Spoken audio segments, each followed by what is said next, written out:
him! Hear me!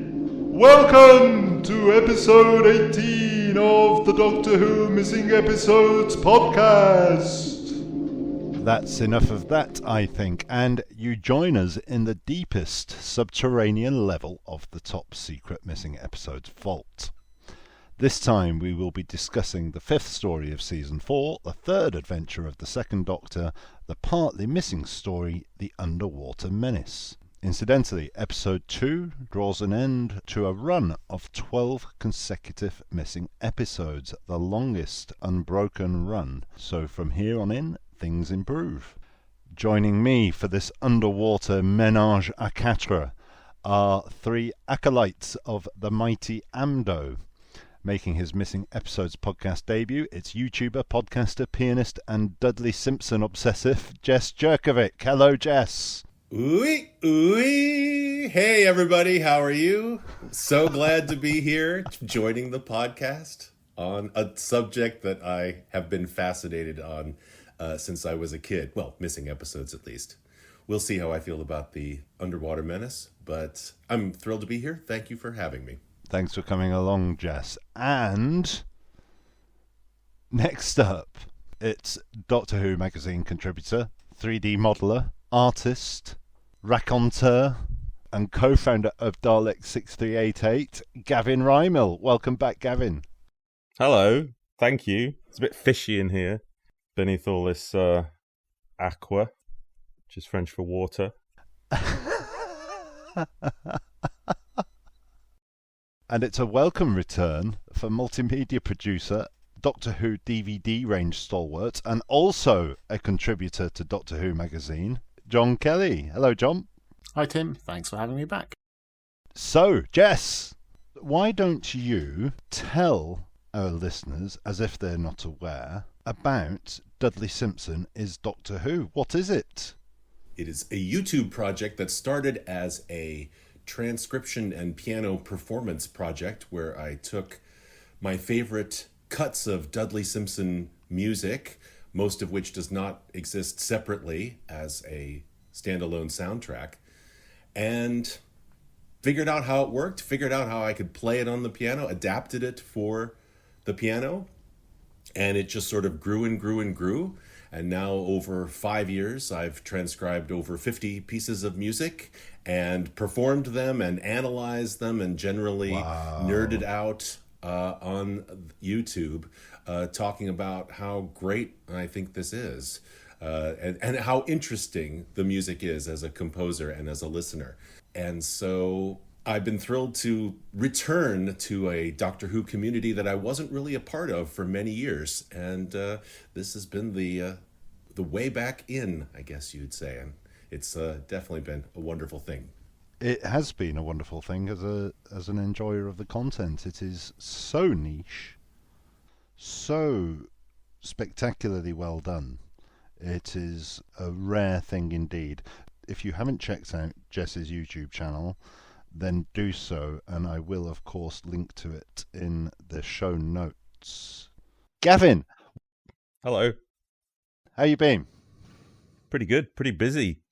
I've done a big thing for Doctor Who magazine with Simon Guerrier, or a bookazine. I've been prepping like mad for Riverside, which will have been and gone, I think, by the time this comes out. But I've been trying to spot interesting things in the War Machines as well. Very good. Now, John Kelly, I've been waiting for this moment. I've been waiting for this moment for 9 years. I didn't come on this podcast to be insulted. John, Tim. am I right in thinking that one of the many DVDs that you worked on the classic Doctor Who range was the 2015 release of The Underwater Menace? That would be correct, yeah. Last time we were on Power, you talked about how you were expertly involved in many facets of the Charles Norton Blu-ray release. What was your involvement with the 2015 DVD, John? Primarily, I recorded commentaries for all 4 episodes. That would be the biggest. Well, I did. Who did you have on those? On the first episode, we had a commentary with Toby moderated and presented for all 4 episodes. We had Michael Troughton for the first episode, so we went all the way up to Suffolk to record an interview with him, and that was great. On episodes 2 and 3, the 2 existing episodes, we brought in I'm trying to remember, Annika, Fraser. We had Brian Hodgson. We had Catherine Howe, which is very cool. We got in Quentin Mann, who was the floor assistant, and I think that's it for those 2. And then on episode 4, we sort of built. I sort of viewed it like a sort of Radio 4 program, but we had archive interviews with Julia Smith. We had Innes Lloyd, and I think we might have had a clip from Hugh David as well, because I think Hugh David was originally assigned to direct this one, which we may well get into more later on. But we had old archive recordings for all of those. We sort of built out 24 minutes worth of commentary from that. I really love those portmanteau commentaries when they're put together like that, and it is fantastic. It was a fantastic job. Did you have anything else to do with the Underwater Menace 2015 DVD, John? It's so long ago, Tim, it's hard to remember. Well, I just so happened to be watching the reconstructions of episodes 1 and 4, and there was a little video at the end that said who was responsible for them, and it said John Kelly was entirely responsible for the... It didn't say that. It said compiled by. That was a very, That's what I meant. A very That's, specific, yes, sorry, a very specific credit. So come on, John. The 2015 Underwater Menace DVD was quite unusual in that we were in a period where animations were being we were a couple of years after when animations were being commissioned. The Underwater Menace episode 2 was found and returned in 2011, screened and announced in very late 2011, and then there was a bit of a delay of 3 years, while we waited for the DVD release. Could you give us a flavour of what happened and why, perhaps, we ended up with a very basic recon? I wouldn't be at the centre of the decision-making process, but just remind me, was episode 2 put out on any other release, or was No. it? It wasn't. It was just on there. Okay. Because it was announced in 2011. It leaked, so everybody had a copy. So there was a bit of pressure off there. And then the DVD extras were all put together back in 2012, 2013, and then it was delayed. My recollection is that there was just very little enthusiasm to do it. Right. When you talk about people, like Peter doing the remastering and that, would have, professional Mark Ayres would have done their normal, incredible job. But in terms of everything else around it, there was just no appetite to do anything for it. So there wasn't a huge amount of money going on. It was the sort of tail end of the DVD releases. Was it the very last DVD release? That sounds right. Yeah.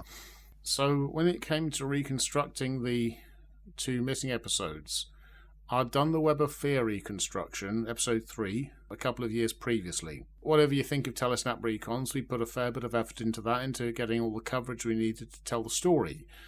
So, using as many telesnaps as we had available from the Cura telesnaps, creating some fake montages, using shots from other episodes, etc. Yeah, you did some costume changes and things, didn't you? It was very nicely done. We tried, the bottom line is we put a lot of effort into it. So they asked me to do these 2 episodes as well, and I said yes.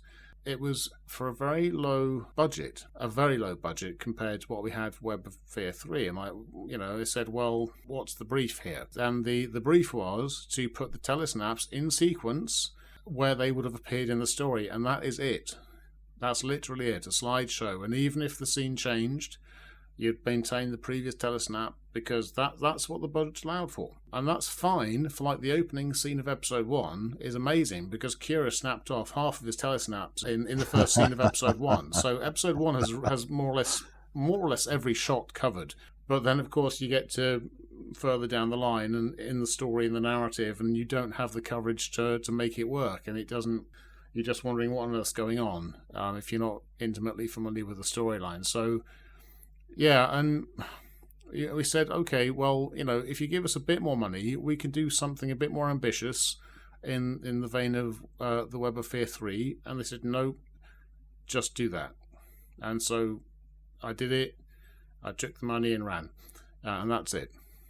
And but I was aware it wasn't very exciting, which is why I just put compiled by. That's literally the job. I compiled the telesnaps into a 25-minute sequence. One thing I would give myself a little bit of credit for is I cleaned up every telesnap to make it look as nice as it could look. And also, at the end of episode 4, there's a very quick credit sequence where, I think we credit Mark for the audio restoration, Peter for the picture restoration, and myself for the compilation, or compiling. And that's backed by some footage of Windspit. And that wasn't specially filmed. The background on that is that I got an Arrowflex 16BL film camera a few years beforehand, I think 2007-ish. For those who aren't intimately familiar with the film crews, the Arri BL is the camera that they shot like most Doctor Who location material on between like 1967 and 1980 something, right? So it's a real workhorse. So it's this ex-BBC camera. And when I got it, I obviously wanted to test it. So I bought some reels of 60mm black and white film.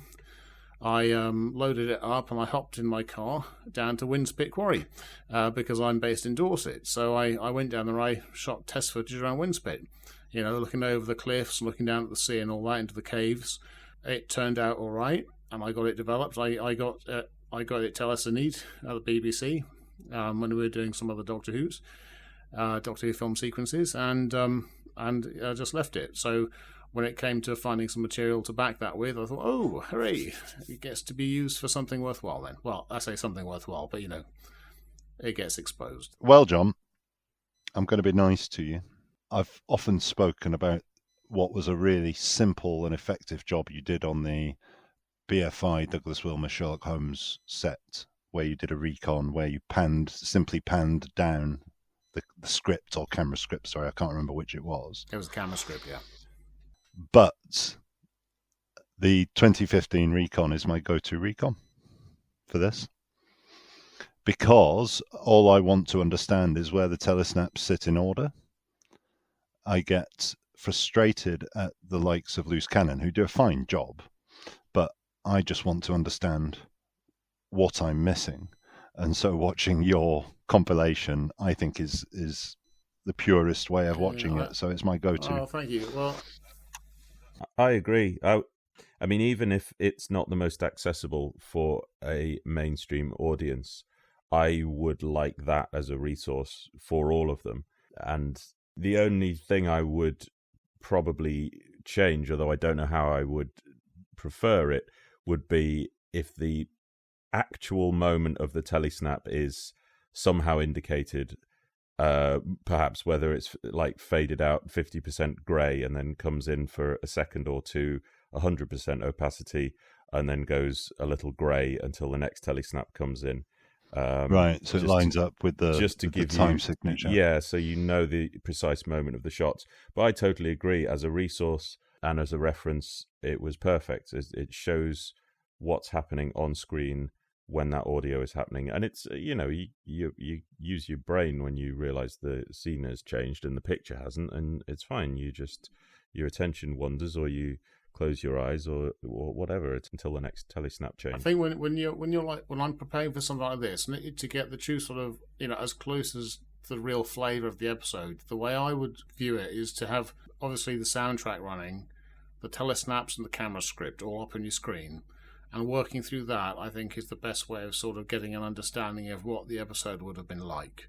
It's a terribly awkward way to try and enjoy a Doctor Who episode. Preparing for this one is more or less what I did, or would have done had I had the time. Yeah, I had your recon and I had the camera script, and I'd pause your recon every now and again, read the camera script, sometimes wind it back so I could re-listen to the audio and understand what the sounds were likely to be in the scene, and it's pure form. One of the things we did ages ago, Gav, with Reese, I don't know if you remember, was we went through the camera script in the episode of the Space Pirates, episode 2, shot by shot, and analysed it, and that would be great. But of course, you can't stick an episode of Doctor Who up on YouTube without getting done. So it's a shame, because that's interesting to me. It's interesting stuff, like watching it in the way we've described and realising, they've they've rejigged the dialogue here, or they've either not shot or they've cut a scene here. It's interesting to do that sort of analysis. Having a camera script is a new game for me. I now have kind people who've started sharing things with me in preparation for some of my own videos. But it really is a fabulous insight, and it really helped me getting to know this story in particular a lot better. So I definitely appreciate the work that you do. Oh, I was going to ask, the 23 animated release, is that a new recon or the 2015 compilation? Charles Norton, who's a lovely chap who's had a lot of involvement in the animations, he took my initial recon and he beefed it up. I gave him all of the cleaned up telesnaps to work with. I think I might have sent some notes as well, but it's all his work. To be honest, I haven't seen it. I'm sure it's great. That was what I watched, and I certainly appreciated the insertion of the various sensor clips and so on, as well as it helps me, as you were saying, regarding knowing where the telesnaps fit. I do like a bit of sense of what might have been on screen, not just a telesnap. And so if you cut away to some, extra, picture or from something from another story that helps remind us what it would have looked like, that's great for me. I very much appreciate that. So let's start talking about the Underwater Menace.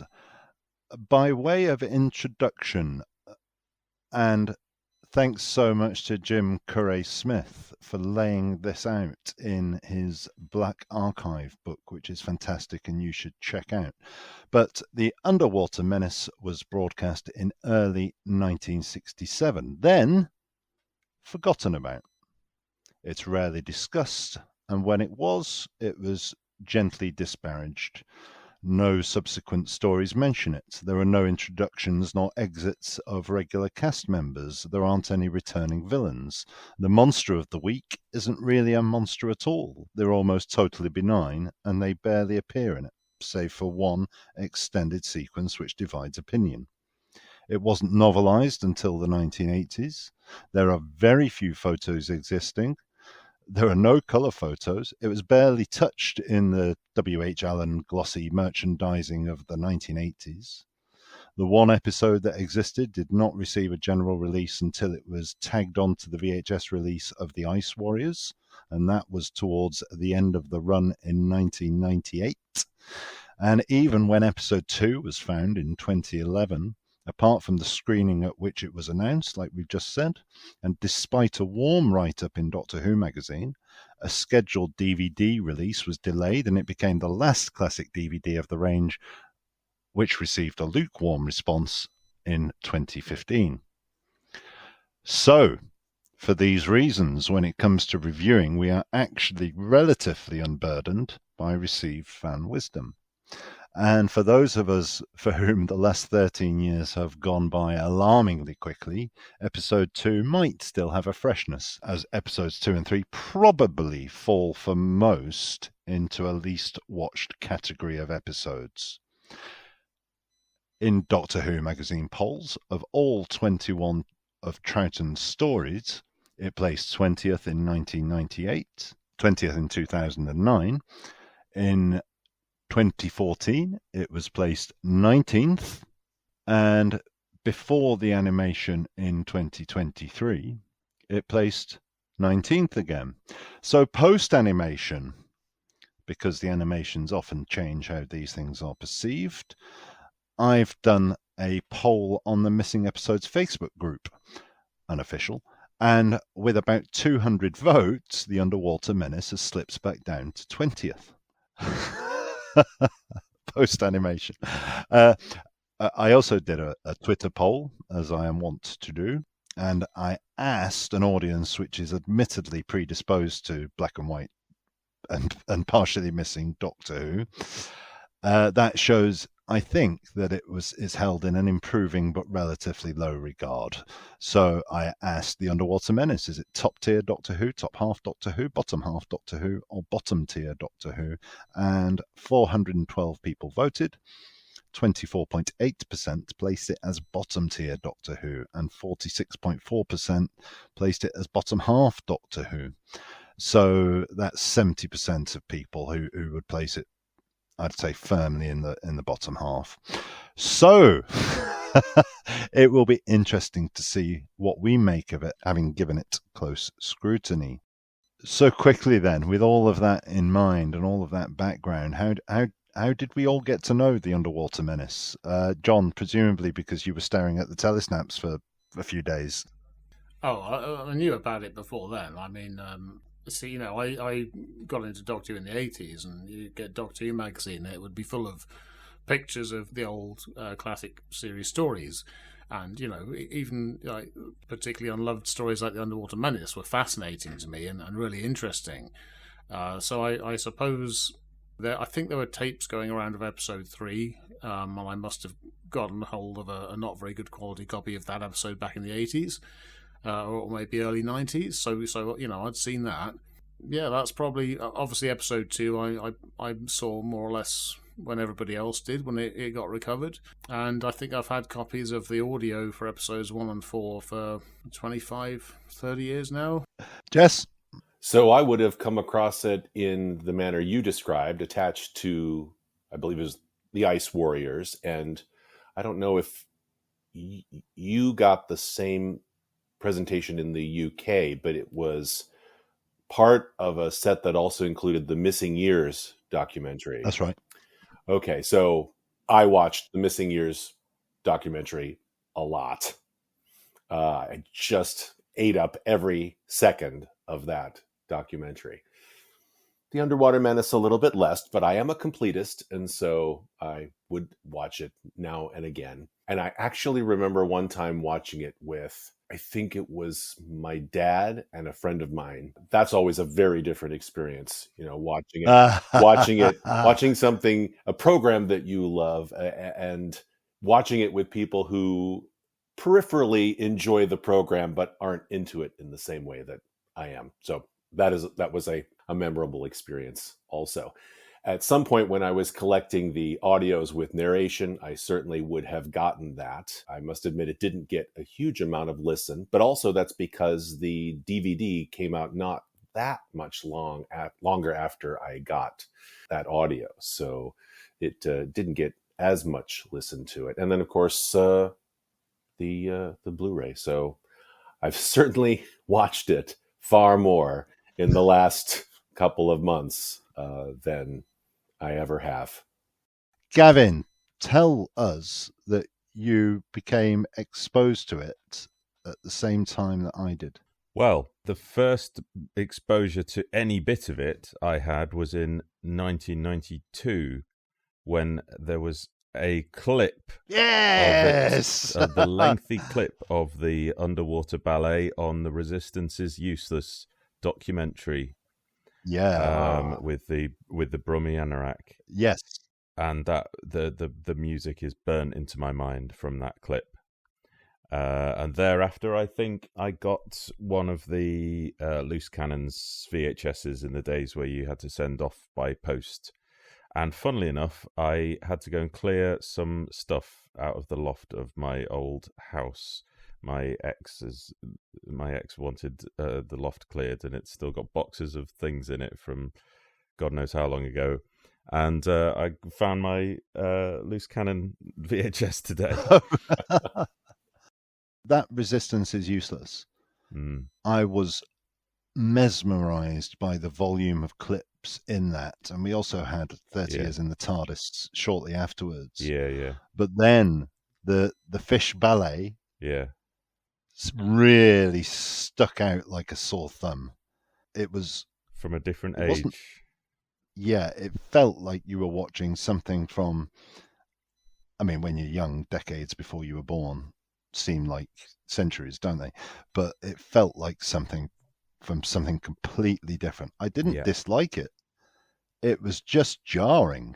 Yes. It was like, it didn't seem like Doctor Who. Let's run through where the Underwater Menace comes from. We are still in the thick of the Innes Lloyd and Jerry Davis era. As discussed last time, with working titles of Doctor Who Under the Sea, Doctor Who and the Fish People, and reportedly at some point Atlanta, this was originally slated as the second Troutton story after Power.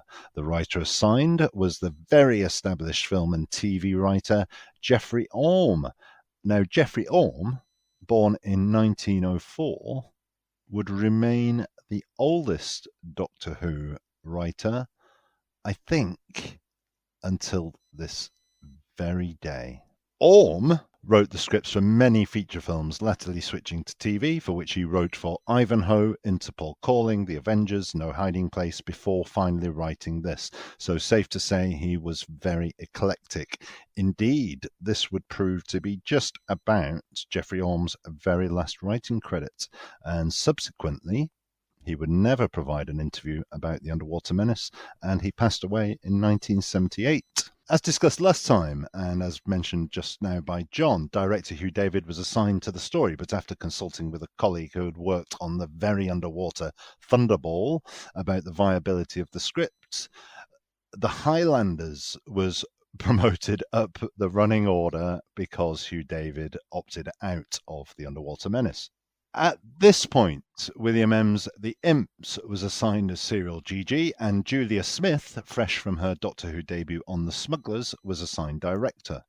Raymond London, who also worked on The War Machines and later The Crotons, was assigned designer, although this would change closer to the recording date. Time marched on, and then M's scripts were deemed to require rewrites as well. But Ems fell ill and was unable to complete the work, and for reasons slightly lost to history, The Imps was dropped and Orme's script was picked up again. By the 20th of November, Orme had rapidly carried out rewrites, including introducing Jamie. Further rewrites were requested. This gets us to November the 29th. Julia Smith began casting just a week before pre-filming would commence. Wow. All of this meant that by the time they got to Riverside Studios for their weekly episodic recording, they were just 1 week ahead of broadcast. 7th of January recording for the 14th of January broadcast, and so on. It must have been very, very difficult for the actors to come in so late in the day, learn the lines, go pre-filming, and get into studio to do 25 minutes of decent TV program in a couple of hours. But in terms of, it's very, very difficult for them, and I think Patrick Troughton did put his foot down about that come season 5, or the 5th production block, I should say, where there was a bit more leeway across these things. One thing that I think is worth noting, though, is that the BBC as a production house was quite used to churning out programs only a week before transmission, or sometimes even less, as long as you book the editing facilities and everything you need to do to get that tape ready to go. They could manage it. The Imps would go on to influence The Faceless Ones, but it also became a 1980s Choose Your Adventure style book, Mission to Venus. So check that out if you are bored of life. So let's start going through the people involved with this. As stated, it was the second Doctor Who for Julia Smith, and she'd previously had what looks like a triumphant debut on The Smugglers. But this time we hear that she had an unhappier time, and legend has it that Troutton, followed by Wills and Craze, took a disliking to her. Now, it's said that she was quite demonstrative on set, and at times didn't respond well to the pressure. I just will say on that, though, it does seem to me that the two female directors who were first up for Doctor Who and around the BBC, the other one being Paddy Russell, they're often described as demonstrative or, forceful or Thatcheresque. If you're a man, you're assertive and confident. If you're a woman, you're bossy and exactly nagging. Exactly that. These are pioneers trying to make it in a man's world, aren't they? So, yeah, it's incredibly unfair, I think, because they've got the tools in the box to to boss around a load of stuffy old suits. What are our thoughts on the direction here? I think that the technical side of things, the deployment of the cameras and the inventiveness of the angles is good and quite strong. And maybe the performers are not necessarily at their best or responding how they should. I do like how the camera demonstrates how big the laboratory is. There's a couple of shots which make the lab seem really quite vast. It's interesting you say that, because watching episode 2, I got a sense that in episode 2 she was trying to hide the sets. In the temple, it only shows half of the set, and yet by necessity, episode 3, where they're all bowing down, you get to see the full set. So I got a sense of space in episode 3 that I didn't get in episode 2. You would tend to establish your set and your location on the opening shot of the first scene that set features in, which would be episode 1. And of course, we don't have episode 1, so who knows? Maybe it's all very tight in episode 1 as well, but without seeing it, you really can't tell. Well, I think we'll keep coming back to this, but I think we miss all of the spectacle in episode 1 that isn't there in episode 2, and there's a lot of spectacle in episode 4 as well, which we don't get to see. All the money is spent in episodes 1 and 4. There's a couple of bits on location that there's a lot more footage than is prescribed in the camera script, and it just makes me curious as to what we're missing out on. One in episode 1, when the Doctor pretends to sunbathe, and then when he's not being watched, he starts taking readings, and that's where the scene ends in the camera script. But then there's 30 seconds of unknown business in the audio. I mean, it's. I think they're climbing up the side of Wind's Pit. That's my guess. Sure. Of course, but I want to see how that's shot and what that looks like. There's precious little in a script for film recording directions anyway, but when there's absolutely nothing there, it just becomes all the more tantalizing. And there's a similar bit in episode 4 after Jamie and Polly escape the tunnel, and they all reflect on their friends' chances of survival, and that's where the scene ends. But then there's 30 seconds of soundtrack, and all we get is the sound of waves. There's a couple of telesnaps showing them sitting and then walking, but this is the stuff that is really tantalizing. A minute of complete uncertainty. And you can see where, comparing it to the script, obviously the camera script doesn't have the film shots, but it does have the lines and the description of how the scene's supposed to run. And in both the film sequences, in episode 1 and in episode 4, there are patches where they deviate fairly significantly from what's actually scripted, certainly from what the actors' lines were meant to be originally. So they must have done a bit of reworking on location, I suppose, to make it work better. All those scenes are edited differently as well. When it's chopping between location and going down the lift shaft, they've reordered the sequences of the scenes. You can understand why, because the way it was scripted, it's almost like a step back in time. I guess that's the intention, that Polly's captured screams, then you kind of step back half a minute, Ben and Jamie are chatting, and then you hear the scream and they respond to it. So it doesn't feel logical. I saw it, and it would be confusing. So I think the change on that instance is definitely for the better. With a lot of the film effort, which is often the most spectacular stuff in any Doctor Who, is the stuff they shoot on location or the stuff they shot at Ealing Film Studios. The vast majority of in fact, all the location material is in the 2 episodes that don't exist for the Underwater Menace. And, that kind of material can really give you setting and context for where your adventure is taking place. On a previous story, Julia Smith took the whole crew down to Cornwall. For this one, she took them all the way down to Dorset, which isn't quite as far, but it's certainly out off the beaten track. And Wind's Pit is at the end of a long, winding, narrow lane, where it's quite difficult to get everything down there. They must have had like a jeep or something, several jeeps to get things down. So it's not a small enterprise to film in a place like that, and that they went and did it, and I think that's to the credit of her and her crew. They took a scale TARDIS down to the beach at Wind's Pit, and also they filmed inside the Wind's Pit caves, which means they would have had to have a generator for lighting, so they're not just running around with minimal gear. Speaking of gear, they shot it on 35mm film, and they probably used a 35-2C, which is a 35mm film camera. You can see pictures of these cameras all over photographs from Ealing and Doctor Who location filming. But if you need to shoot sound, the ARRI 35-2C is extremely loud. So not only do you have to take the camera down there, you have to take a housing for it called a blimp, which is like a soundproof box. And so it almost sort of quadruples the size of this camera that you have to shoot with to get usable sound. So again, all the complexities and the difficulty of shooting a location back in those days, they went and did it. So kudos. We might talk about the Ealing stuff, but I noticed there's actually quite a nice model of an extinct volcano that they have in episode 1-2 that looks great. Without seeing the moving picture, it's difficult to gauge. What I think I can talk about the 2 episodes that Smith we can see of her work that do exist. I totally agree with Gav. I think the blocking is really good. I like the movement from the actors. The cameras maintain the composition. They track the actors properly. I think the crew are doing a very solid job.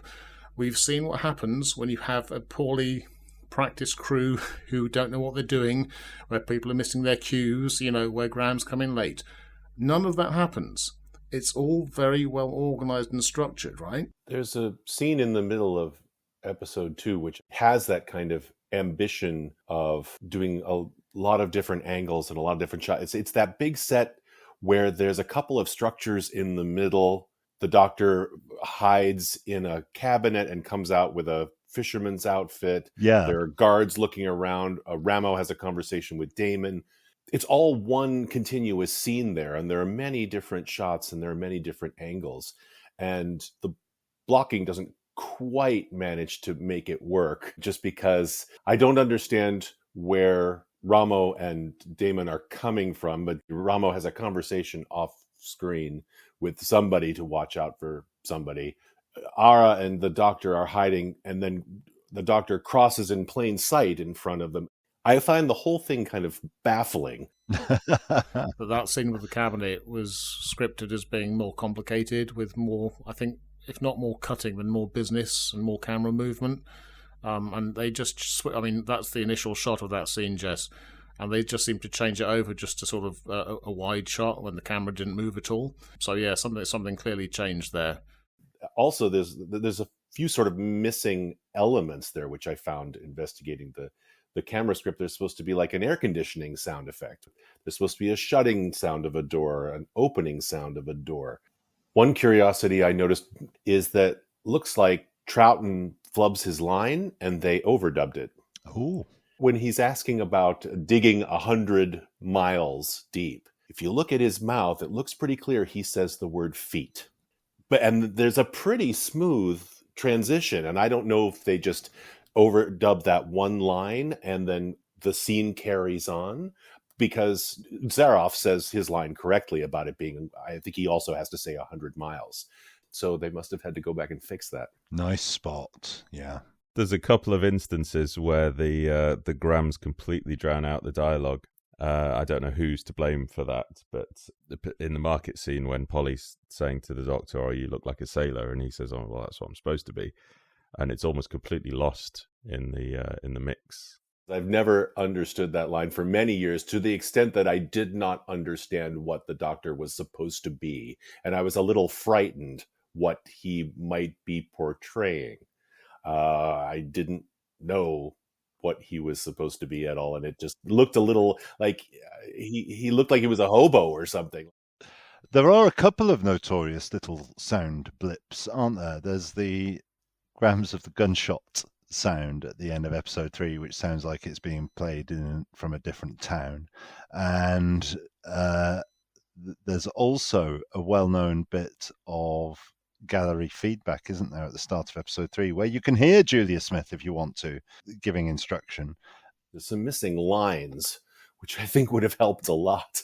It was obviously a difficult scripting process, because when you look through the camera script, there's vast swathes of it which are blocked out, Tipexed over. Yeah. I think the one scene for me that stands out where I have a problem with it is the scene in episode 3 in the market, where they are trapping or capturing Zarof. And I'm struggling to understand why Zarof is coming to the market and what their plan is and how it's all supposed to be set up. And I don't, that's probably the weakest scene in it for me.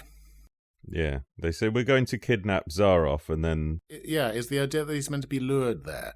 because he's not. He just turns up. But how they knew he was going to be in the market, and they knew they'd have to distract 2 guards, and Ben and Jamie are disguised. It needed a scene beforehand saying, "This is our plan. This is how we're going to lure us out." It doesn't matter if you don't see it being executed. Just this is the plan. Maybe they had to edit out 15 minutes of culturally insensitive material.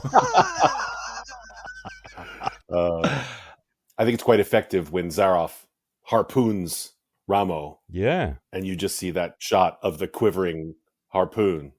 And there's that crazy frenetic chanting in the background. And Polly's reaction. That actually adds up to something pretty great, yeah. So another edit that was made prior to shooting is that the legendary end of episode 3 was changed. In the camera script, the direction after Zarof has given his line is to pan down to the bodies of Thaus and the guards. Oh. In fact, there was even a direction to have a recording break there and apply make-up blood to the characters.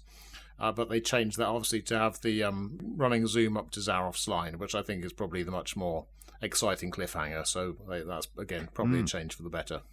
Can I note at this point, his famous line is not as scripted. He says, "Nothing on earth can stop me now." So do you think that was a rehearsed alteration for dramatic effect, or do you think he got the line wrong? I think that he concluded he couldn't say earth in that accent.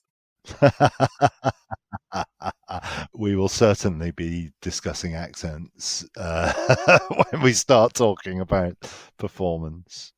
Shall we talk about the fish ballet? Let's do.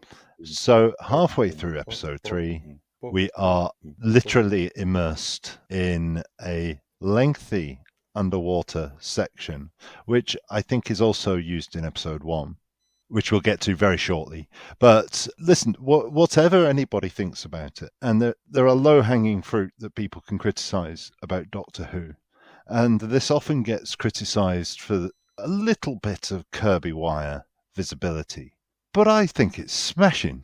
I think it's really effectively done. It's shot through water.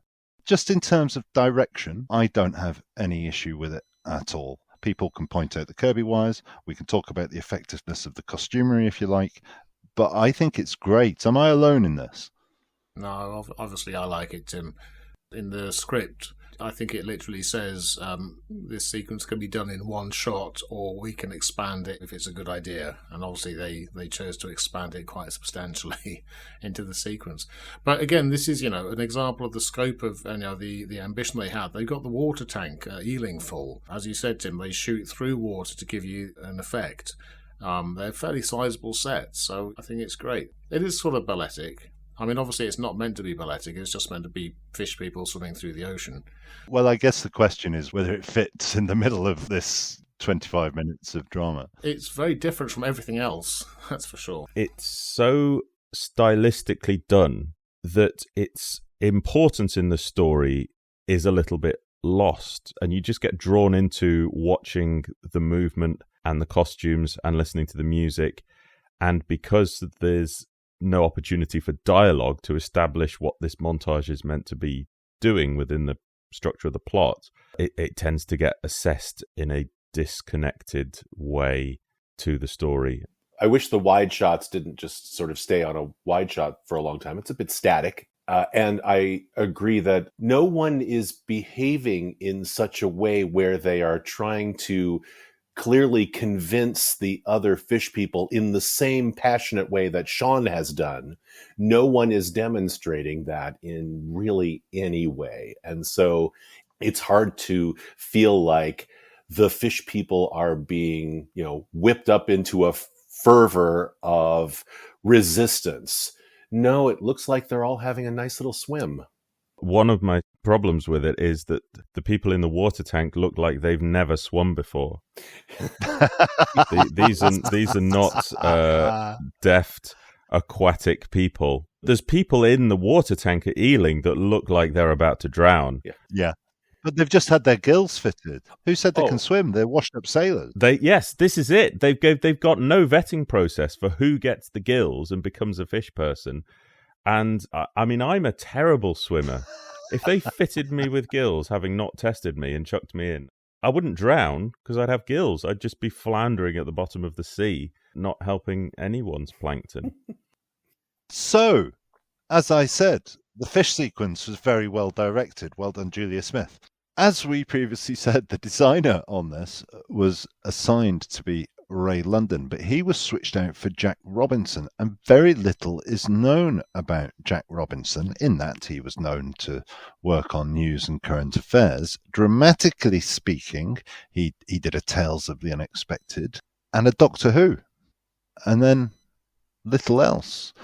I think there's a lot to like in the general design on this. It feels subterranean and ancient, like some similar things that influence this, which we'll get to.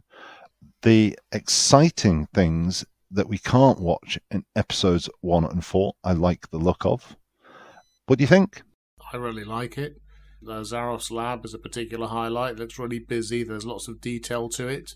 One of the really fun things about episode 2 is that you get to see Zarof's water model. The Doctor pulls the plug out and you get to see the water dropping down, which was in the Shorecraft 1967 film as well. You see that in colour there. I think the sets look really good. I like Damon's lab with it's got the, I'm assuming it's back projection for the monitor in there where they're playing in the film sequences. I said the fish ballet is used in episode 1. It's captured in maybe 3 or 4 telesnaps, and they're all identifiable postures of the fish people that later appear in the long sequence in episode 3. That would make a lot of sense. I like the temple set as well, and there's a lot of stuff going on in there. There's a lot of objects, foreground, mid shot, and background, and it's interesting because you can't get a camera in there, so you have 2 places to shoot it from. You got that from the back of the set near the door, and just on side on, and those are the 2 positions you can shoot it from. So the set's kind of limiting in that sense, which I think guides a lot of the camera movement and the camera shots, right? But that's not a criticism; it's just an observation. He does caves brilliantly. And also, you're designing to go into a water tank. That can't be easy. I wouldn't know where to start with that sort of thing. So he's solid. I'm sorry we didn't see him back. I'm going to guess as well. You know the contraption that they're tied to in episode 1 with the water jugs, where the seesaw tips. I think that looks quite complex, and from what we can see in the couple of telesnaps that it's in, I think it's going to be pretty good. Agreed. The sort of cave-like drawings on the wall is a really nice touch. Those sort of ancient-looking Paleolithic or whatever cave artists. It really gives a sense of an ancient civilization that is ongoing and reaches back thousands of years. In the lab, my interest is drawn to the large panels. Oh, yes. It's become my life's work to document their use through television in the 1960s onwards. They had about 20. In this, there's 4 panels. There's a pair, one has 4 dials along the top and one has 5 dials along the top. The former was used in Adamant not long before Underwater Menace. It was also in the War Machines. It was in Dalek's Invasion Earth 2150 AD. It was in Avengers. It was in Out the Unknown. And the one with 5 dials was also in Dalek's Invasion Earth 2150 AD. It was also in the Avengers, also in Out the Unknown.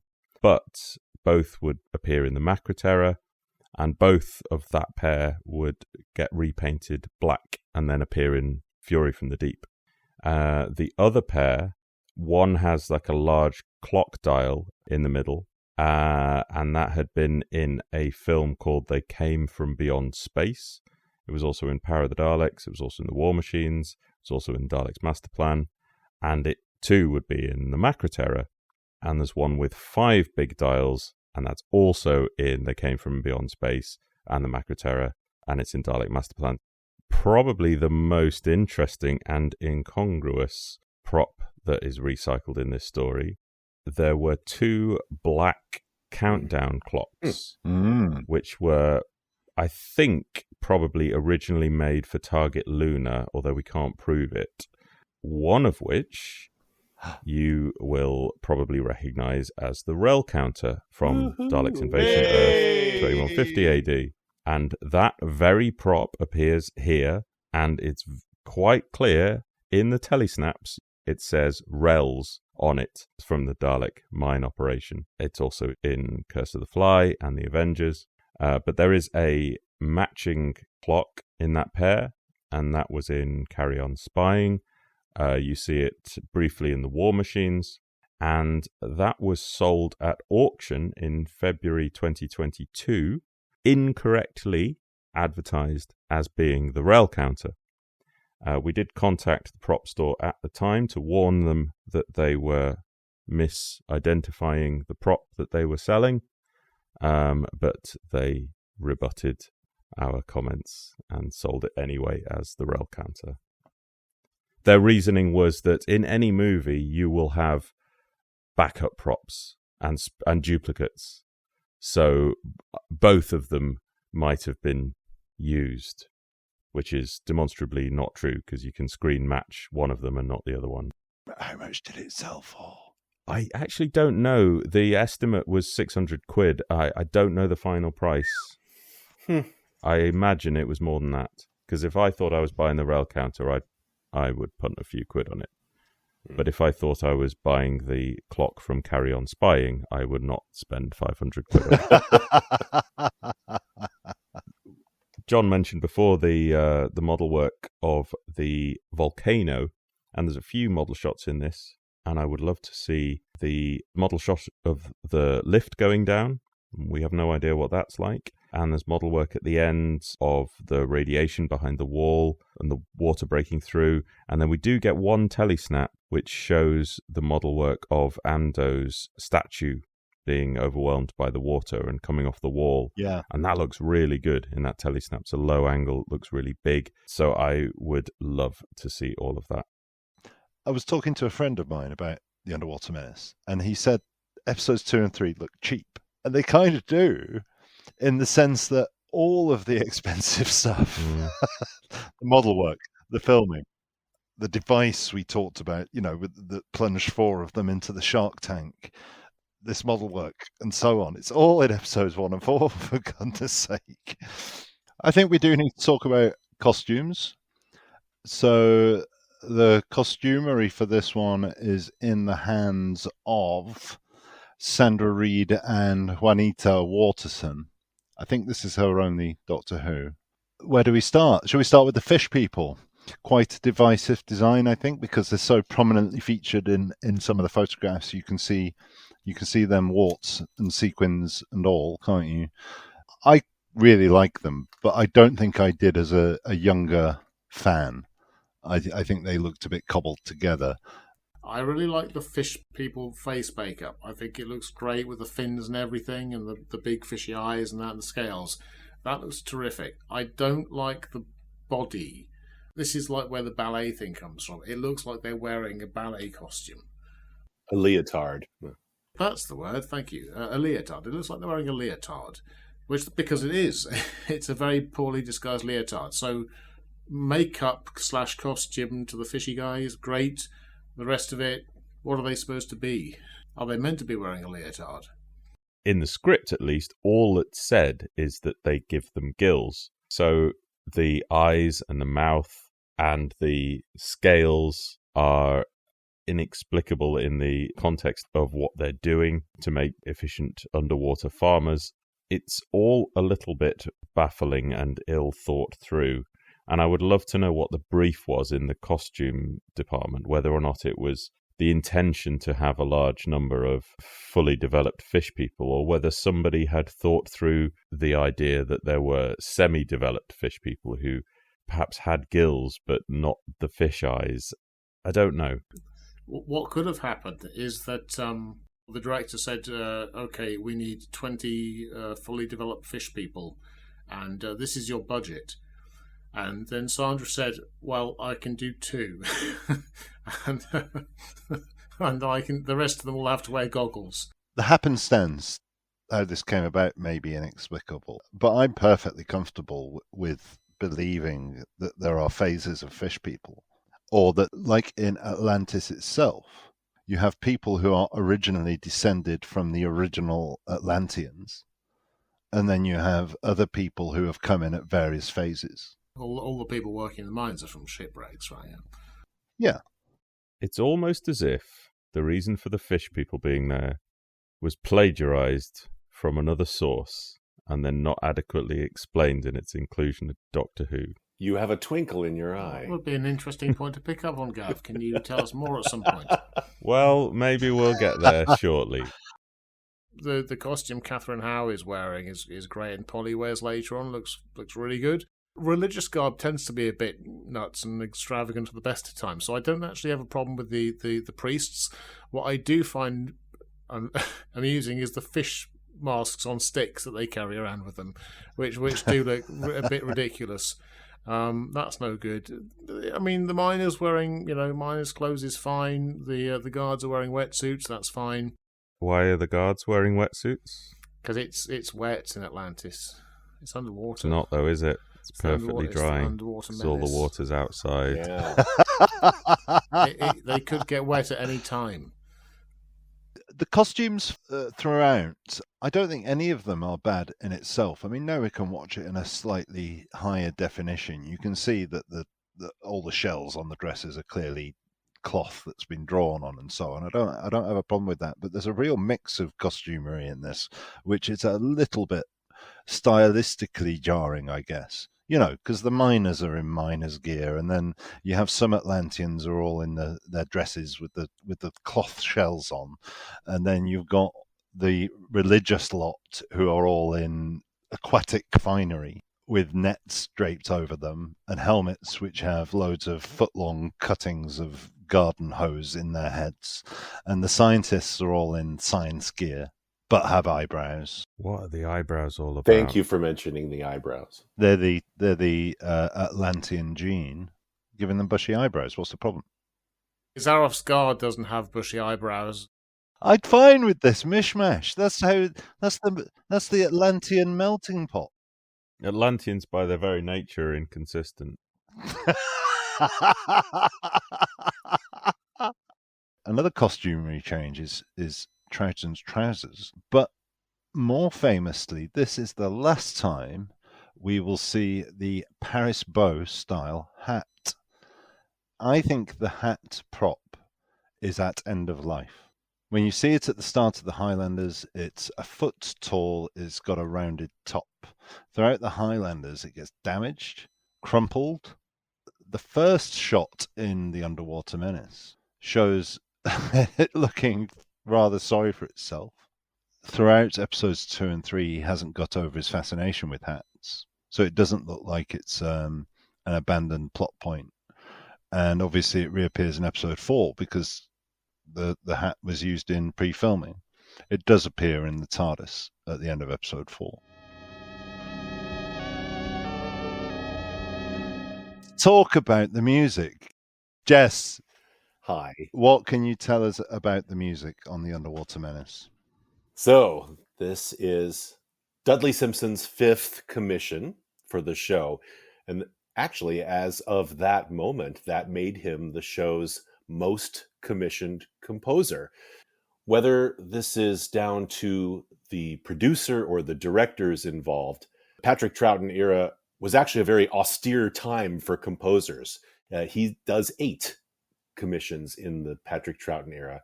And of course, there's only one other commissioned composer in the Troughton era, and we know what it is. Don Harper. Well done. It's Don Harper. The ritual chanting heard within the Temple of Amdo is written and conducted by Simpson and is performed by 8 male members of the Cliff Adams Singers. Cliff Adams formed his group in 1954 and first appeared on the BBC Light program in 1959. The actress and entertainer Anita Harris was a singer with the group for 3 years in the early 60s, and the singers were recruited by Duke Ellington to perform with him in 1964 at Coventry Cathedral. Wow. So here was a reasonably well-known and even popular group contributing in this most atypical way to a soundtrack. And of course, this is a very distinctive soundtrack. It totals, by my count anyway, 27 cues of music made of 16 discrete tracks. There were 2 recording sessions on the 29th of December, 66, and the 2nd of January, 67. Logically, one was for the choral tracks, and one was for the organ. There are 3 distinct chants. One is heard in episode 1, the other 2 in episode 3. The first chant is, of course, the shark plank sacrifice music in episode 1. And the singers are singing on some sort of a ritualistic and threatening chant they've got going on there, which increases in fervor. Interestingly, according to the camera script, there is meant to be chanting in the next scene where our heroes are holding on for dear life, and then Zarof comes in and stops proceedings. The second 2 chants, of course, from episode 3, when the Doctor and Remo are about to be sacrificed, there's a sort of closed mouth kind of sound, which builds up to their sacrifice. And then the third track, which is crazy and loud and ecstatic, is the post-miracle music. And some of this is heard again in the background. There are some scenes in the temple and also when they are in the hidden passage in the back of Amdo. Some of that music is still echoing in the background as Zarof harpoons Ramo. Nice move. Part of a surprising amount of diegetic music in this story. The Underwater Menace is one of very few productions, let alone of Doctor Who, where the soundtrack was produced on a mysterious instrument called the Miller Multicolor Tone Organ. The organ was commissioned by the BBC in 1957, though not by the Radiophonic Workshop. Subsequently, it was, quote, donated to the RW, but according to Brian Hodgson, the proper word is dumped, presumably to hide their embarrassment, unquote. He also referred to it as a disastrous purchase by another department and as a, quote, white elephant. Now, Mark Ayres is no doubt kinder to the instrument in his writings, referring to it as a unappreciated and unloved creature. Whatever emotions it elicited, the organ was decommissioned in 1974. No photographs or description of its operation exists. No schematics, no manual, nothing. Wow. As far as I can tell, I mean, obviously it's an organ, sort of have a picture in our mind what an electric organ looks like. One unusual property that this organ has was its ability to create those pitch-bending glissandos that you hear in a couple of cues. That kind of thing. Like has heard in the very first Sting cue. Now, I may not be the right person to talk about these kind of instruments, but most electronic organs are kind of like pipe organs without the pipes. You get a sound by pressing down a key, but there's no pitch bend like synthesizers and stuff have. So that's kind of unusual and an interesting advance in technology from that time. When I first started the project, I just assumed everything was a synthesizer. I didn't know a thing. There are no synthesizers in the program until season 8, until 1971. So all of this is really interesting, developing nascent technology at this time. And this one would appear to be a bit of a dead end, but it still had that interesting feature of it. As the instrument was a BBC commission, it's extremely remarkable that not only was Simpson one of the few to use it, maybe on any program, but he's documented to have actually performed the organ music himself. And this is not as common as you would think. Despite being a proficient pianist and keyboardist, he believed his skills were best served as a conductor. I'd like to know more about what soundtracks Simpson actually performed on, but it's really very few. And it would have been around this time that he was doing it. The organ pieces are very interesting. And again, they're part of this group of diegetic pieces. The prelude-like pieces in the temple are made of these meditative kind of chords. And it's almost like the left hand and the right hand don't quite know what they're doing together. Like they sort of wash in and around each other and create these very interesting harmonies. Beautiful, but creepy, perhaps. So there are these various organ pieces which are atmospheric and almost act, as I say, like, to use churchy kind of terms, preludes and postludes of events in the temple. There's also a couple of instances which are easily recognized. They're actually called gongs in the camera script, but they're actually those moments where there's just a simple which is used as kind of a sting kind of sound. And particularly when sacrifices are happening, you hear that a couple of times usually. Now, this is distinct from the atmosphere of the temple without music, which is in fact an actual gong, which has been sort of looped over and over again. Just a single gong strike, it sounds to me. So there's organ gongs, if you will, and then there's the actual background noise, which is a gong. Several of the cues also add little drip drop type melodies.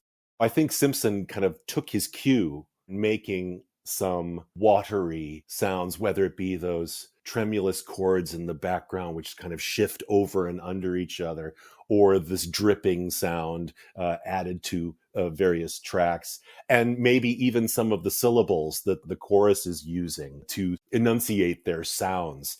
You might even imagine a fish opening and closing its mouth in the way that it did. I think, like the choral tracks, the temple organ music is meant to be diegetic. It's meant to be heard by the characters.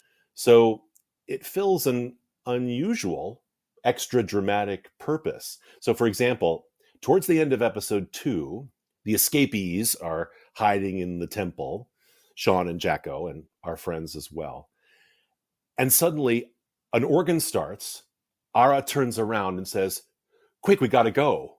So we never see any priests or anything, but an organ procession has started and they hear it.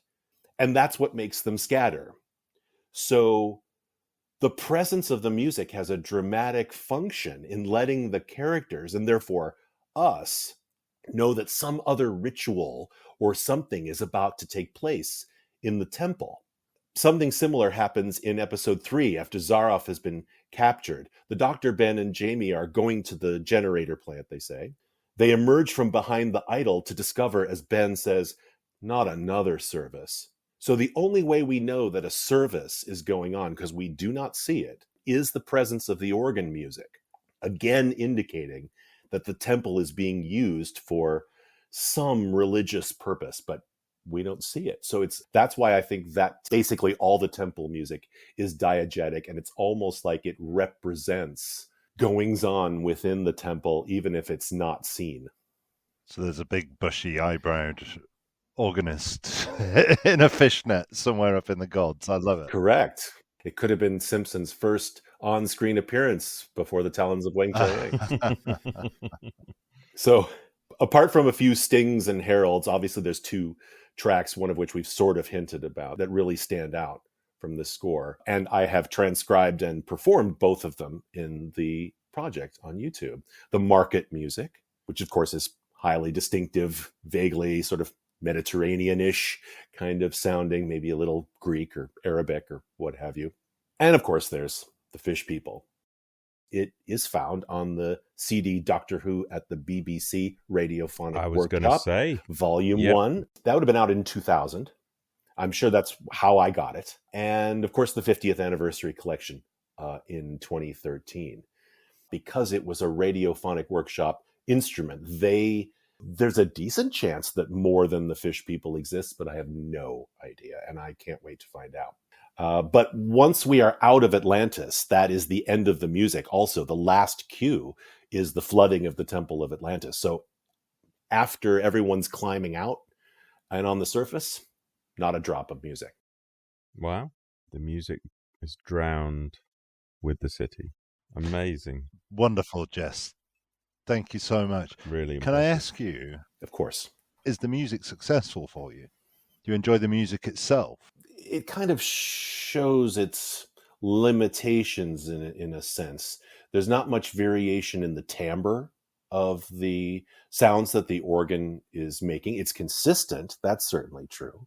But particularly as I would argue, diegetic music, it's quite effective. It's quite moody and amps up the tension in several scenes.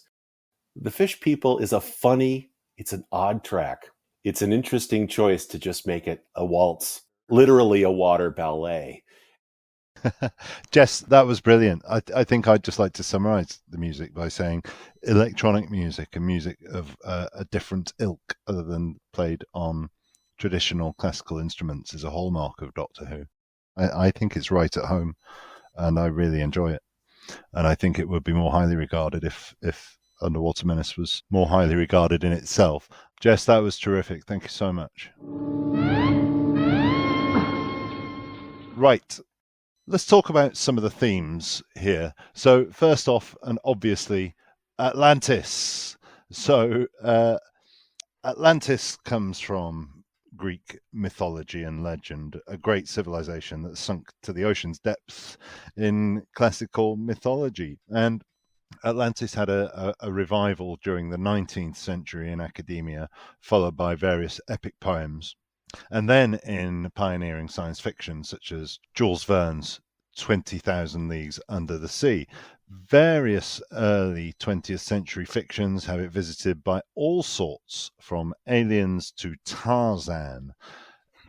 In cinema, there is a 1961 film, Atlantis, The Lost Continent, which is a George Pal spectacular, but that has it more in the classical sort of setting, above sea level to start with for sure, along the lines of The Time Monster.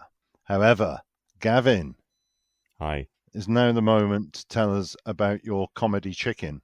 Yes, let me tell you about my comedy chicken.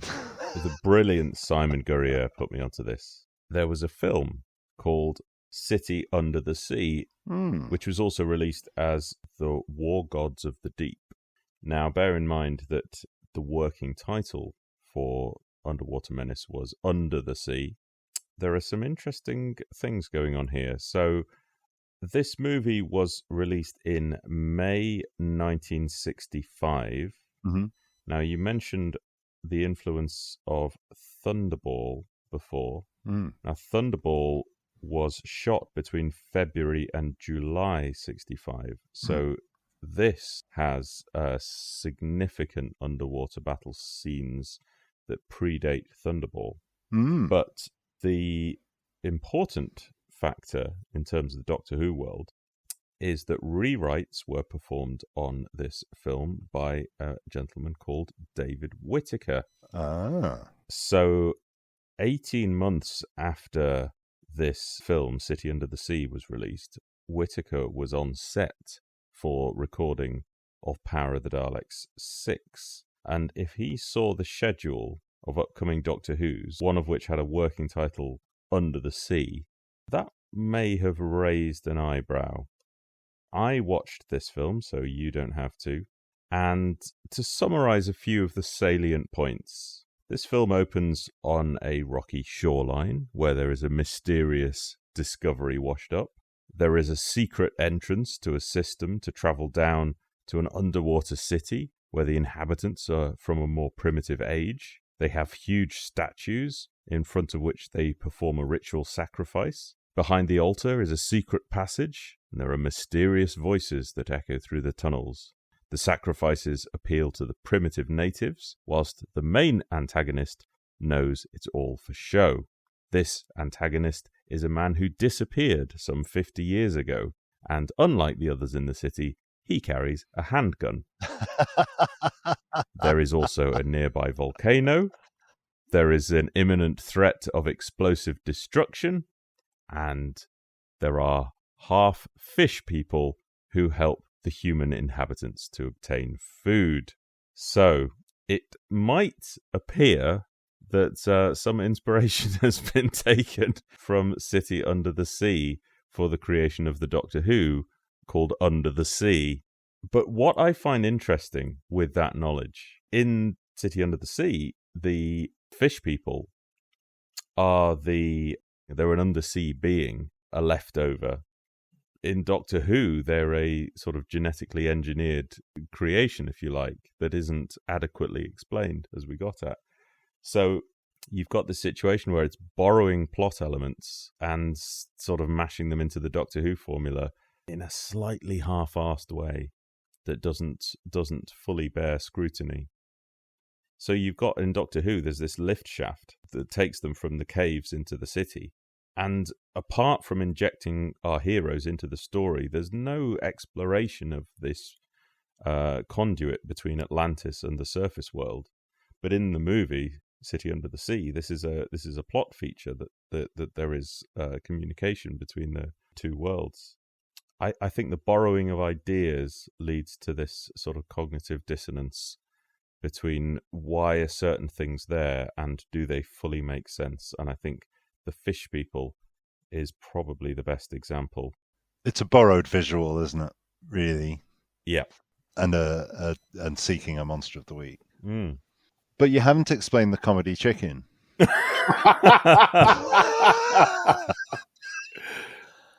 I don't think I can explain the comedy chicken. There is a chicken, a male chicken, bizarrely, that gets taken to Atlantis as part of the hijinks.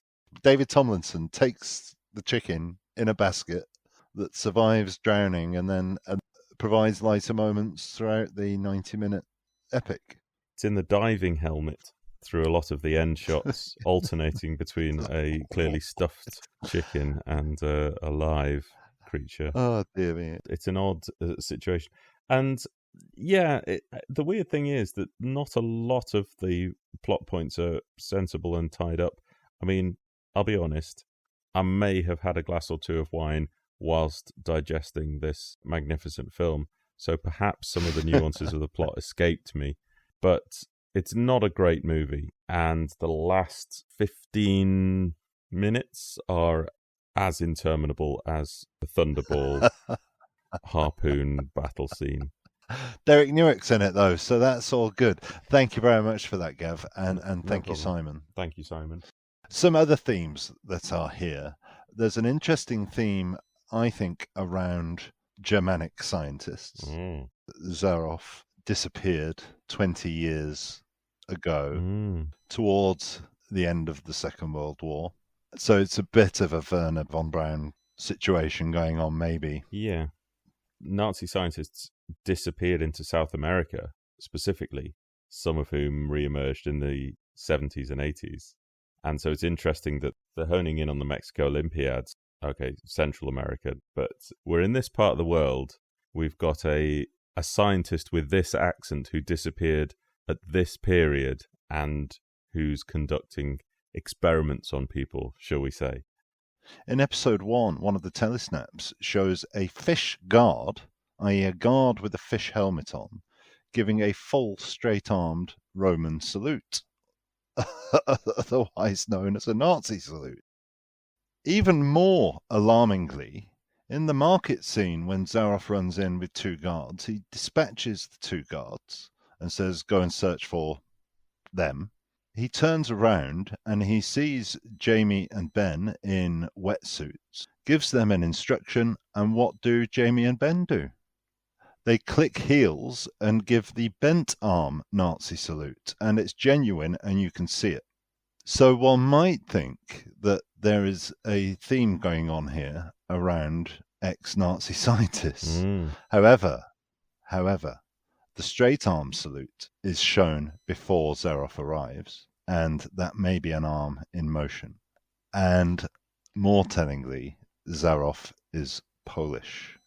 If you don't accept the Nazi scientist disappearing explanation, then there's never any explanation for this bizarre little thing where it talks about Zarof disappearing. The West blamed the East blamed the West, and he thought it was hilarious. It's a very conspicuous moment that's never given any other rationale apart from his accent and the conspicuous salutes. And of course, we do have a mad Eastern European scientist drilling into the Earth's crust at a later date in Doctor Who, don't we? So, it's got echoes of that. One way I've slightly reframed my thinking about this story, when considering the myth makers, I've categorized that in its own thing in my mind, which allows you to have a lot more fun with it, and that's by calling it a mythological, because it's not a historical, the myth makers. It's just on myth. And it plays to that, and reframing Atlantis as a myth, even though it's set in the near future, probably because they had a distaste for historicals. I've had a lot more fun with the Underwater Menace by framing it as a mythological, because it's just delving into all of that rich seam of Atlantean imagery and, Captain Nemo and all of that sort of stuff, and indeed City Under the Sea.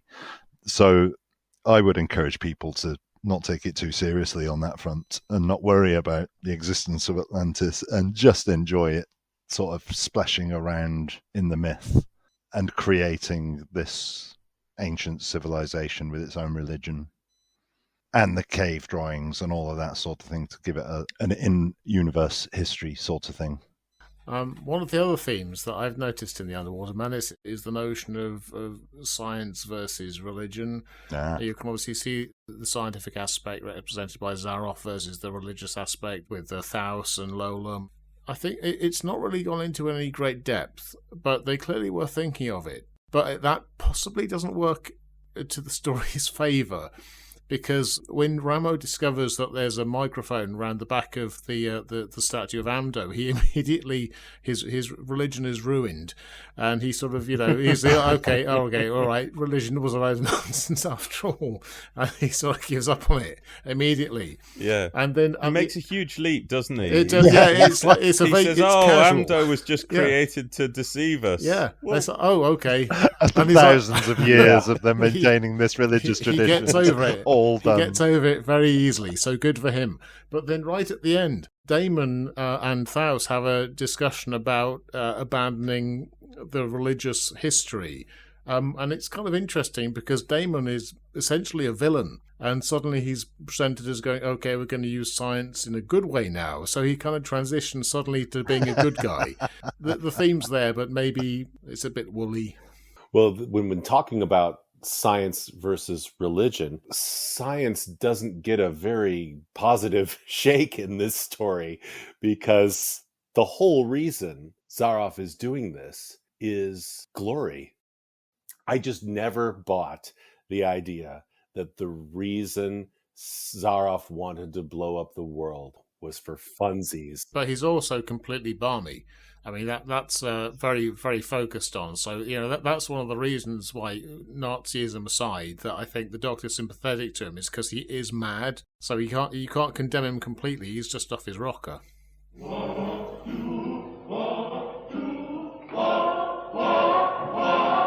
Let's move on and talk about the story, the script, the plot. So I think there are some really exciting elements here.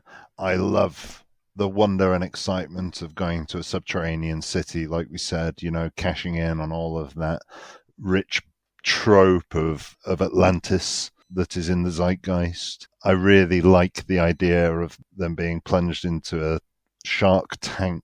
Even right from the start, it's set up in a really nice way. They arrive at an unknown location. They're trying to work out what they are. The Doctor finds some recently fired pottery. Holly finds something relating to the 1968 Mexico Olympics, and they're working out where they are and what they're doing. So I like the way that unfolds as a Doctor Who adventure. It's nice. Yeah, and John, you've mentioned it a couple of times, but the context makes everything really interesting. So when you have episode 3 by itself, and if you're not familiar with the story, episode 3 by itself was extremely oddball. And then episode 3 for me improved a great deal by having the context set in episode 2. And I think episode 2 has some magic moments, but again, I don't think you're getting the full benefit of episode 2 because you're missing episode 1. You're missing all the introduction. You're missing the introduction to Lolem and Ramo, because you're supposed to go on a journey with them, aren't you? You're supposed to be impressed by them and scared by them, and then there's a journey throughout the story as they become allies. And we're missing the resolution, and the resolution in story terms is the thing that we can most do without. But I just kind of feel that if we had episode 1, I think that episode 2 would improve, and episode 2 is already pretty good. Well, episode 1 is always the episode where you set the scene, you introduce your key characters, let alone the fact there are some really good scenes in episode 1. There are some stories, I think, particularly the Underwater Menace, The Wheel in Space is another one that I think significantly suffers for not having, frankly, all of its episodes existing. But without the context of the earlier episodes, I think the later ones do suffer. Another element, just while I'm talking about the missing stuff, is I find the resolution really satisfactory. I like the trick of turning the lights out on Zarof, so he has to move to turn the lights back on, and then the gates slamming down. I think that's a really lovely. I think their emergence from the caves at the end, where they're not sure who's made it and who hasn't, and there's a tender moment. So I think we're missing a great deal of story, and I think what we have is all the gubbins in the middle trying to get from A to B, and it unusually suffers from having parts 2 and 3 as the extant ones and missing the introduction and the conclusion. But they're my thoughts on what's missing and versus what we have. But give us thoughts on the story and the plot. If we're talking about what's missing, there's a few little details that fascinate me. In the TARDIS in episode 1, there's this scene where we have purportedly got voiceovers of the thoughts of the TARDIS crew, each hoping what they might come across following the landing of the TARDIS. Now, the script says that the voices are on tape, but to my ear, the acoustics sound exactly like they are on set. And if you compare that to the moon base, where we hear the Doctor's internal monologue, and it's a really clear, close to the mic recording session, and the timbre of that recording is completely different. It's a different microphone. So maybe they did those extra little bits of voice work in the same session, but I would not be shocked if on the episode's return it turned out that they were vocalizing their thoughts rather than in their minds. I agree. And what's really odd is in the camera script, after each of the people have given their thoughts, prehistoric monsters and Daleks, I don't think, Jamie says, "What have I come upon?" And his line is not voice-overed. His line is prescribed as being on set, which is really odd because A, he does it in sequence, and B, it seems to be a reaction to the thoughts of the other people. So all that is very odd, and that is one of many things I would like unpicked. There's no dramatic benefit to having them internalize what they'd like to see. No. Because the camera obviously pans from 1 to 1 to 1 to 1. Why can't they just say it out loud? Maybe they realize that on the day. Maybe. Yeah. And then shortly after that, as they leave the TARDIS, one of the chaps, goes, "Oh!" And I don't know who or why. And that's one of the things we will never know unless it comes back. Whether it's a trip or somebody pushes someone or there's a bit of business with the hat, I don't know. I think he's forgotten his hat. Oh, I've forgotten my hat. There's one little thing that never really comes across very strongly. Maybe I should have watched the animation. Ara's loyalty to the TARDIS crew. If you're not careful, it seems to come out of nowhere. But what actually happens is that she gets hit by a guard, and then she's about to get a worse beating, and the Doctor comes between the guard and Ara and starts enthusing about the food, and that's why his excitement about the banquet is so incongruous, because he's just deliberately interjected himself between the guard and Ara getting the wrong end of a spear. And so the guard is then miffed, and she makes a break for it, and she appreciates the gesture. I think that she and the Doctor exchange a glance, and she runs away. And so that's the start of the loyalty of Ara to the Doctor and his friends. But that's such a critical thing, because Ara's help is the main thing in episode 1 and 2, and yet it comes out of nowhere if you're not really paying attention. Really great, Gav. Well done. That's another bit of Troughtonness that we can't appreciate. Yeah. So the one other little thing was I always found it conspicuous how the Doctor suddenly produces the name Zarof and then starts talking about him. And this helps their subterfuge. They're inveigling their way into the society. And what doesn't come across unless you're looking at the camera script is that the diary, his 500-year diary, has already been set up as a prop. And when he is trying to justify his bluff to stop the execution, he brings out his diary, clandestine-like, reads details about Professor Zarof, and then rattles those details off to ingratiate his way into the people that he's talking about. Yes. I assume that's on screen. We don't know. It's in the script. I've never picked that up. That's brilliant.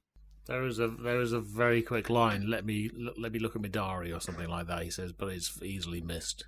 It does really stand out because the Doctor has absolutely recognized actual historical figures in his travels, and this is the first time he seems to recognize a fictional but contemporary figure. Most of the time, he's discovering it like the rest of us are at the same time, and it proves to be important, obviously, because it's how he saves all their lives. Is because at some point in his journeys past, he's made a note about this chap Zarof who makes this extraordinary food. Because it's in the diary, I guess it's okay. In other stories, I sort of dislike the Doctor telling us who this person is without discovering it in the way that we do. That's never something that I found particularly satisfying in a story. I think one of the scenes that I'd love to see would be the first scene where Zarof meets the Doctor, where Zarof's under the impression that the Doctor has some sort of information or secret. It's this wonderful interplay between him, where Zarof is initially absolutely furious that he's been duped, but then erupts into manic laughter along with the Doctor, and they seem to be playing off each other. The Doctor just echoes him exactly. Yeah, yeah, it's brilliant. I think, you see, I love the interaction between Zarof and the Doctor throughout the piece. I think particularly in episode 2 it's really strong. And episode 4 seems really good as well. We'll get on to the Doctor and Zarof shortly, but it's wonderful, isn't it? I do want to raise one thing about the writing, and this is perhaps historically my largest problem with season 4, is it's suddenly writing very young, and it has unsophisticated story devices to move it along. The way the Doctor gets out of being tipped into a tank full of sharks is to say, I know something that you don't, which is quite unsophisticated. And then later, Zarof escapes capture by pretending to have a tummy bug. This is quite unsophisticated writing that carries on into the moon base. And when I was younger, I had a huge problem with this lack of sophistication. I find Underwater Menace very idiosyncratic. There's numerous odd turns of phrase. And so, for example, the one that really sticks out is when the Doctor says, "Have I dropped a brick?" Because it doesn't feel like something the Doctor would say. It's not a timeless phrase. In the script, but not in the broadcast version, Ben at least twice is scripted to say, "Have a deco," which either Michael Craze or someone else decides not to use that phrase. There's another little bit as they leave the TARDIS. Ben is scripted and does say, "You never know, you know," and the script directs him to deliver this in a North Country accent. So this is a cultural reference which is completely lost to us now. You never know, you know, in a North Country accent. It must mean something to the people of the 1960s. I'd be interested to know what a North Country accent is. Yeah, well, I thought the same. I mean, I guess Yorkshire? In Victorian England, the North Country accent was Scotland. Oh, that's interesting. Yeah, so maybe Ben is just making fun of Jamie. Like me old Agus, that sort of thing. But in terms of suspected Jerry Davis's work, I think he's the one who doesn't know that the character's name is not Doctor Who. Isn't it? Shall I rephrase that? Because I love to call him Doctor Who mainly on Twitter just to get a rise out of people. The DR period. Let's say commonly not referred to as Doctor Who. But what I was going to say is in the script, the note that the Doctor hands is signed Doctor Who, not DRW. Is it DR Who, or is it? No. Oh, it's Doctor Who fully written out. Gosh. Can we just resolve this? There are four of us, so could you raise your hand if the character is called Doctor Who? It's in the script. He's credited as Doctor Who for the first 18 years. You don't credit him with his not name. There were 3 hands raised. I don't know what to say, One except was not. He's except for Votan, who knows all. He's the Doctor. Oh yeah, and by his own hand, Doctor W, and Doctor Von Ver, and and Doctor Von Ver. And in the Highlanders, he says, he says Doctor Who, and he says exactly or whatever it is. And in the Demons. And he's got a personalised car number plate. Okay, fine. There's other nuances to the script that they changed in execution. For example, when Polly's in the temple in the script, and Ben, Jamie, Jacko, and Sean come out of the idol, Polly's scripted to faint. Oh, which is a very weak characterization. Fortunately, hopefully Annika put her foot down and said no, and she doesn't faint. So thank heavens for that. She just hides. While we're talking about plot and story, the Underwater Menace does attempt to dabble in a little bit of science, and the Doctor goes to great pains to explain the science of what's about to happen with Zarof's plan. One of the things I thought was quite interesting is that the Doctor quite conspicuously says that what's believed to be the way the Earth is put together, which seems surprisingly cautious for a man who you would think knows planets inside out. But all of this planetary science was relatively new at the time. It was only a few decades old that they had finalized what the Earth's structure was actually like. So having all of these ideas about what you might be able to do to it was sort of exploratory. What are they mining for? Are they mining for shells to sell to each other in the marketplace? Because that's all they sell in the marketplace. Well, maybe, but maybe not. No, the script actually helps us, but the script is the only person who knows. The camera script says, the mine produces smaltite, from which cobalt is obtained. So this for the nuclear. So this whole mining operation is to help Zarof with his stuff. No one says that. See, another expository scene they could have added and really helped us out here. Exactly. They make us work really hard in this script to follow what's going on. That's interesting. And speaking of the science, we've got, of course, the demonstration in episode 2 of the boiling pot of water and Zarof's madcap scheme to blow up Atlantis. And I've never been entirely comfortable that the science works. But, you know, we have a scientist who has escaped one brutal regime and found himself in a happier place. And I'm not talking about the Underwater Menace, but down in our laboratory, brilliant science and astronomy writer Giles Sparrow has defected from the Something Who podcast, so we've got him chained up down there, and I asked him to give his thoughts on the science in the Underwater Menace and whether Zarof's madcap scheme could work. And also there's a mention of caisson's disease, and I've never been entirely comfortable with that either, so I asked Giles to give his thoughts on that as well. Over to Giles.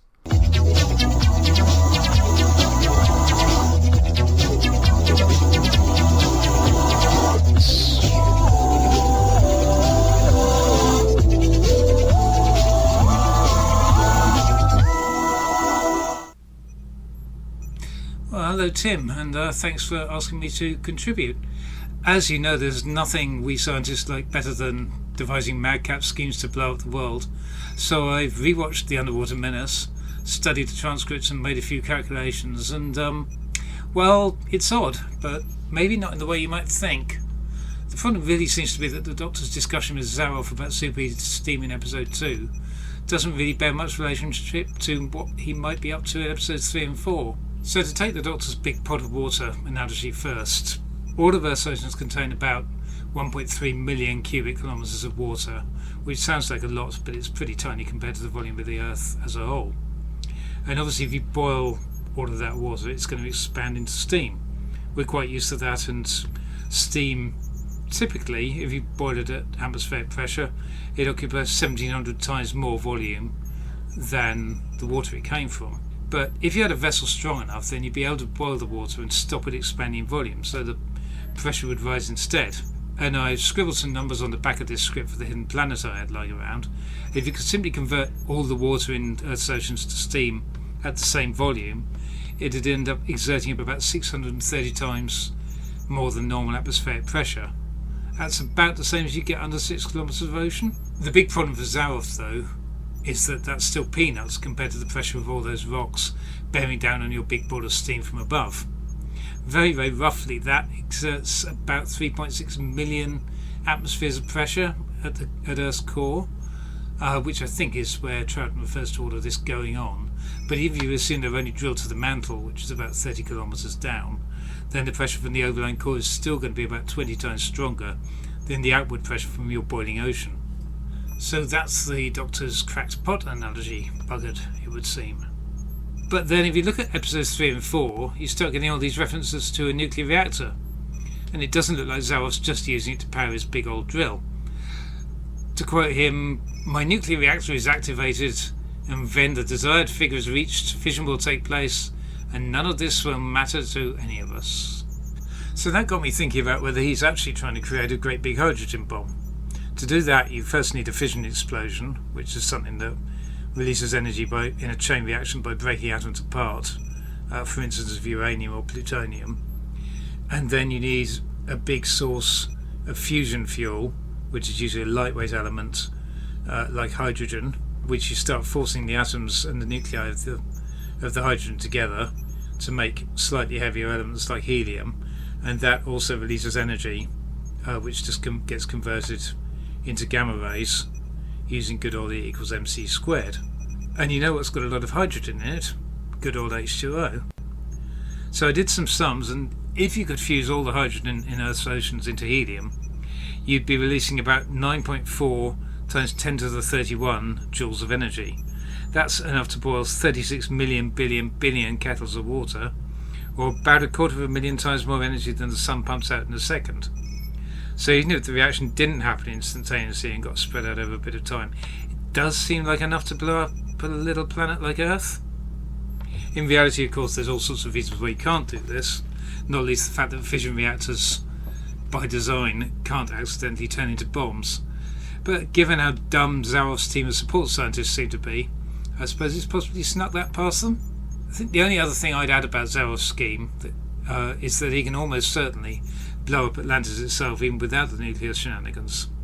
We did reference to the fact that the volcanic rock of the surface island has pretty recently formed, so if there's a big active magma chamber underneath and you dump enough water into it, that's a recipe for a big steam explosion and blown the top off the volcano. Around the time they'd have been thinking up this story, the newspapers would have been full of stuff about this new volcanic island of Surtsey, which has erupted into being off the coast of Iceland starting November 1963 by a strange coincidence. So I reckon that's probably an overlooked influence on the origins of the story, to be honest. As for Casson's disease, damn it, Tim, I'm an astrophysicist, not a doctor, but for me this is far weirder than the blowing up the world stuff. Casson's disease is a decompression sickness. When you subject your body to an increased air pressure, more nitrogen gets dissolved into your blood. But that, which seems to be what the doctor's referring to when they're going down in the lift, but that doesn't cause any problems in itself. The issues only arise when you come rapidly back to the surface and the nitrogen tries to boil out of your bloodstream in little bubbles. So what's going on with them fainting in that lift, I just don't know. It should be more Kit Pedler's area. Have you tried asking him?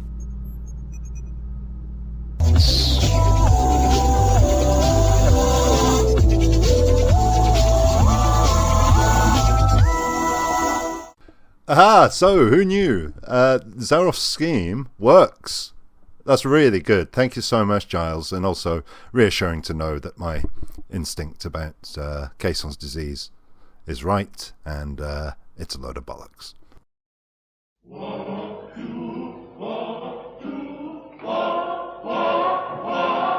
Let's talk about characters and performance and rattle through these. So, first up, Dr. W himself.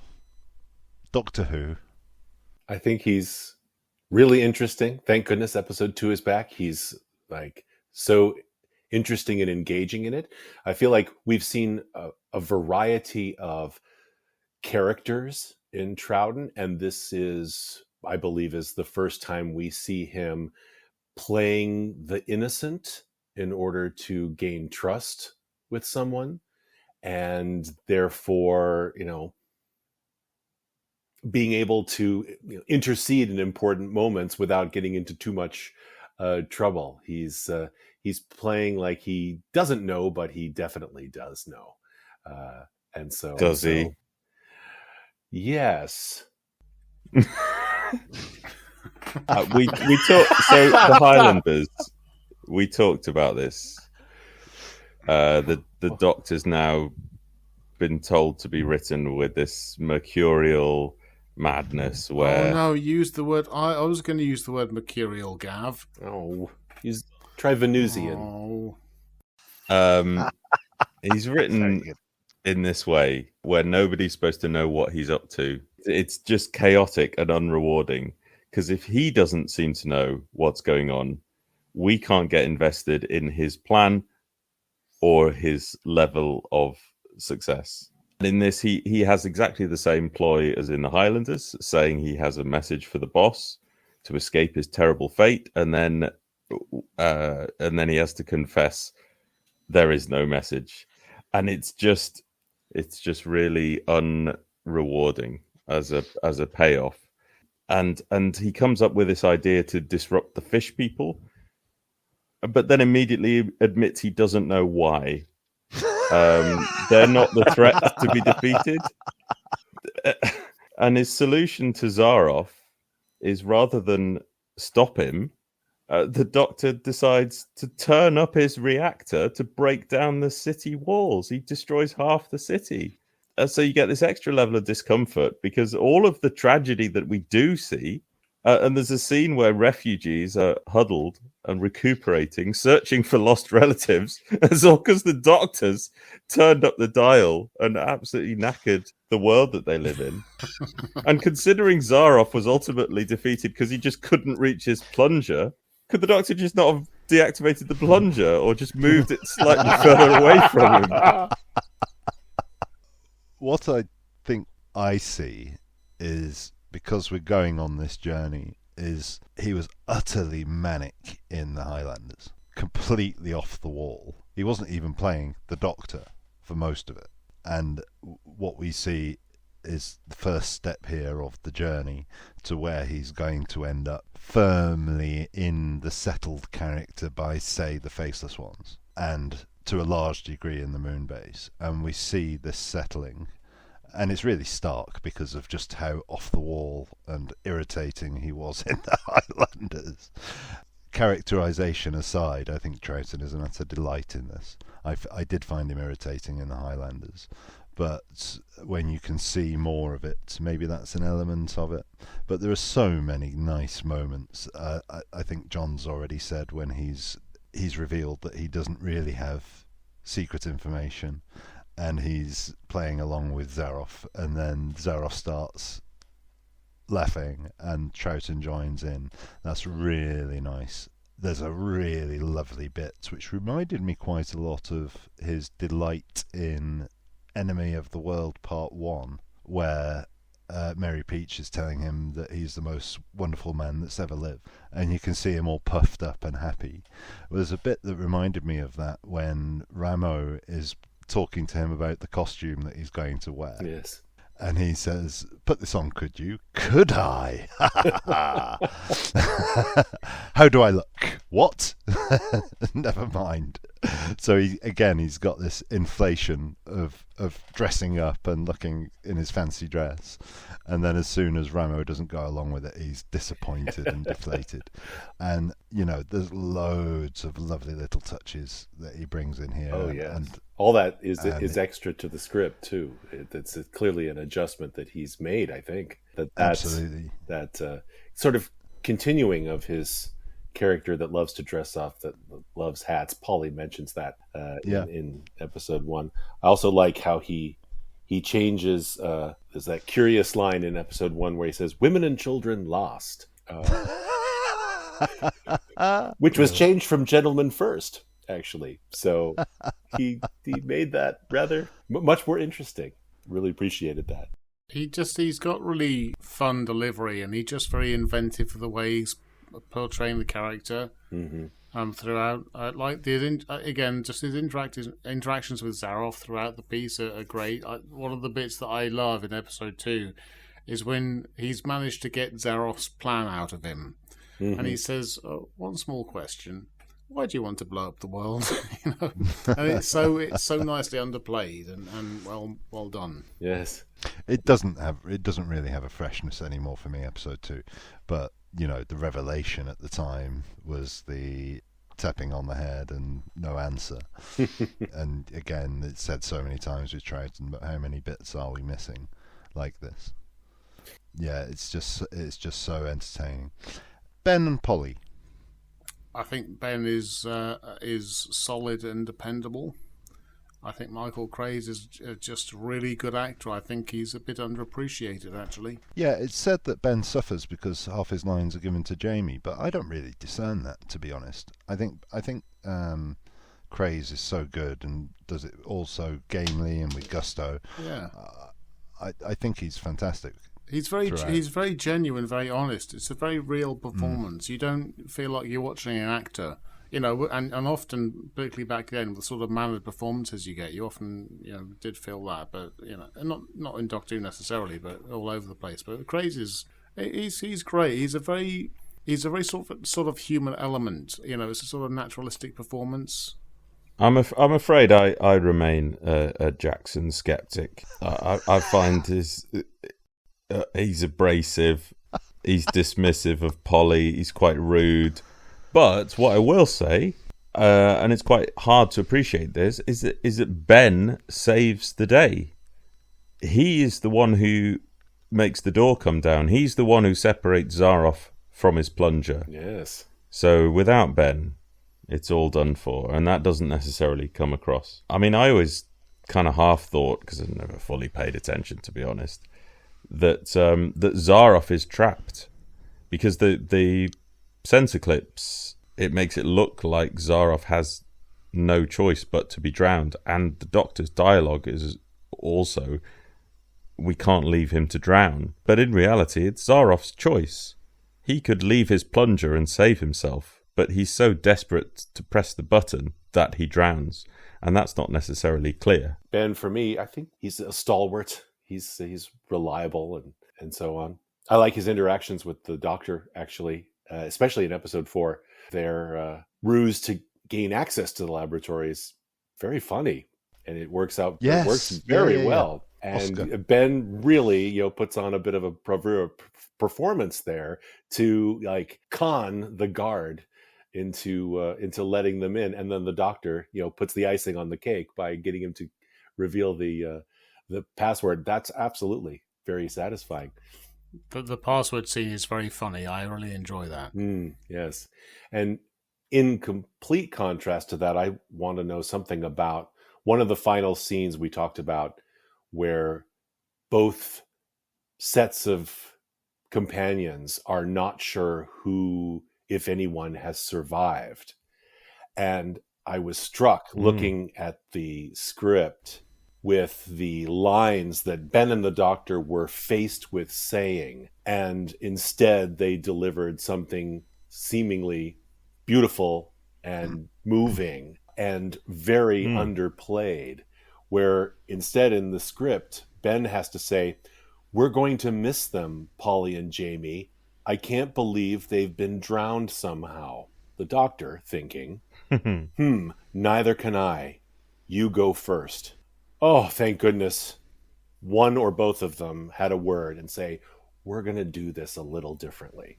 So well done on their part to make what could have been really clunky was actually quite potentially, moving and beautiful. And when they come out, Ben is supposed to play it cool, and he's scripted to call Polly a dozy bird, but instead the telesnaps show us a rather tender embrace. Let's go on to Polly. For me, I think, and John mentioned, I think Annika Wills is brilliant in this.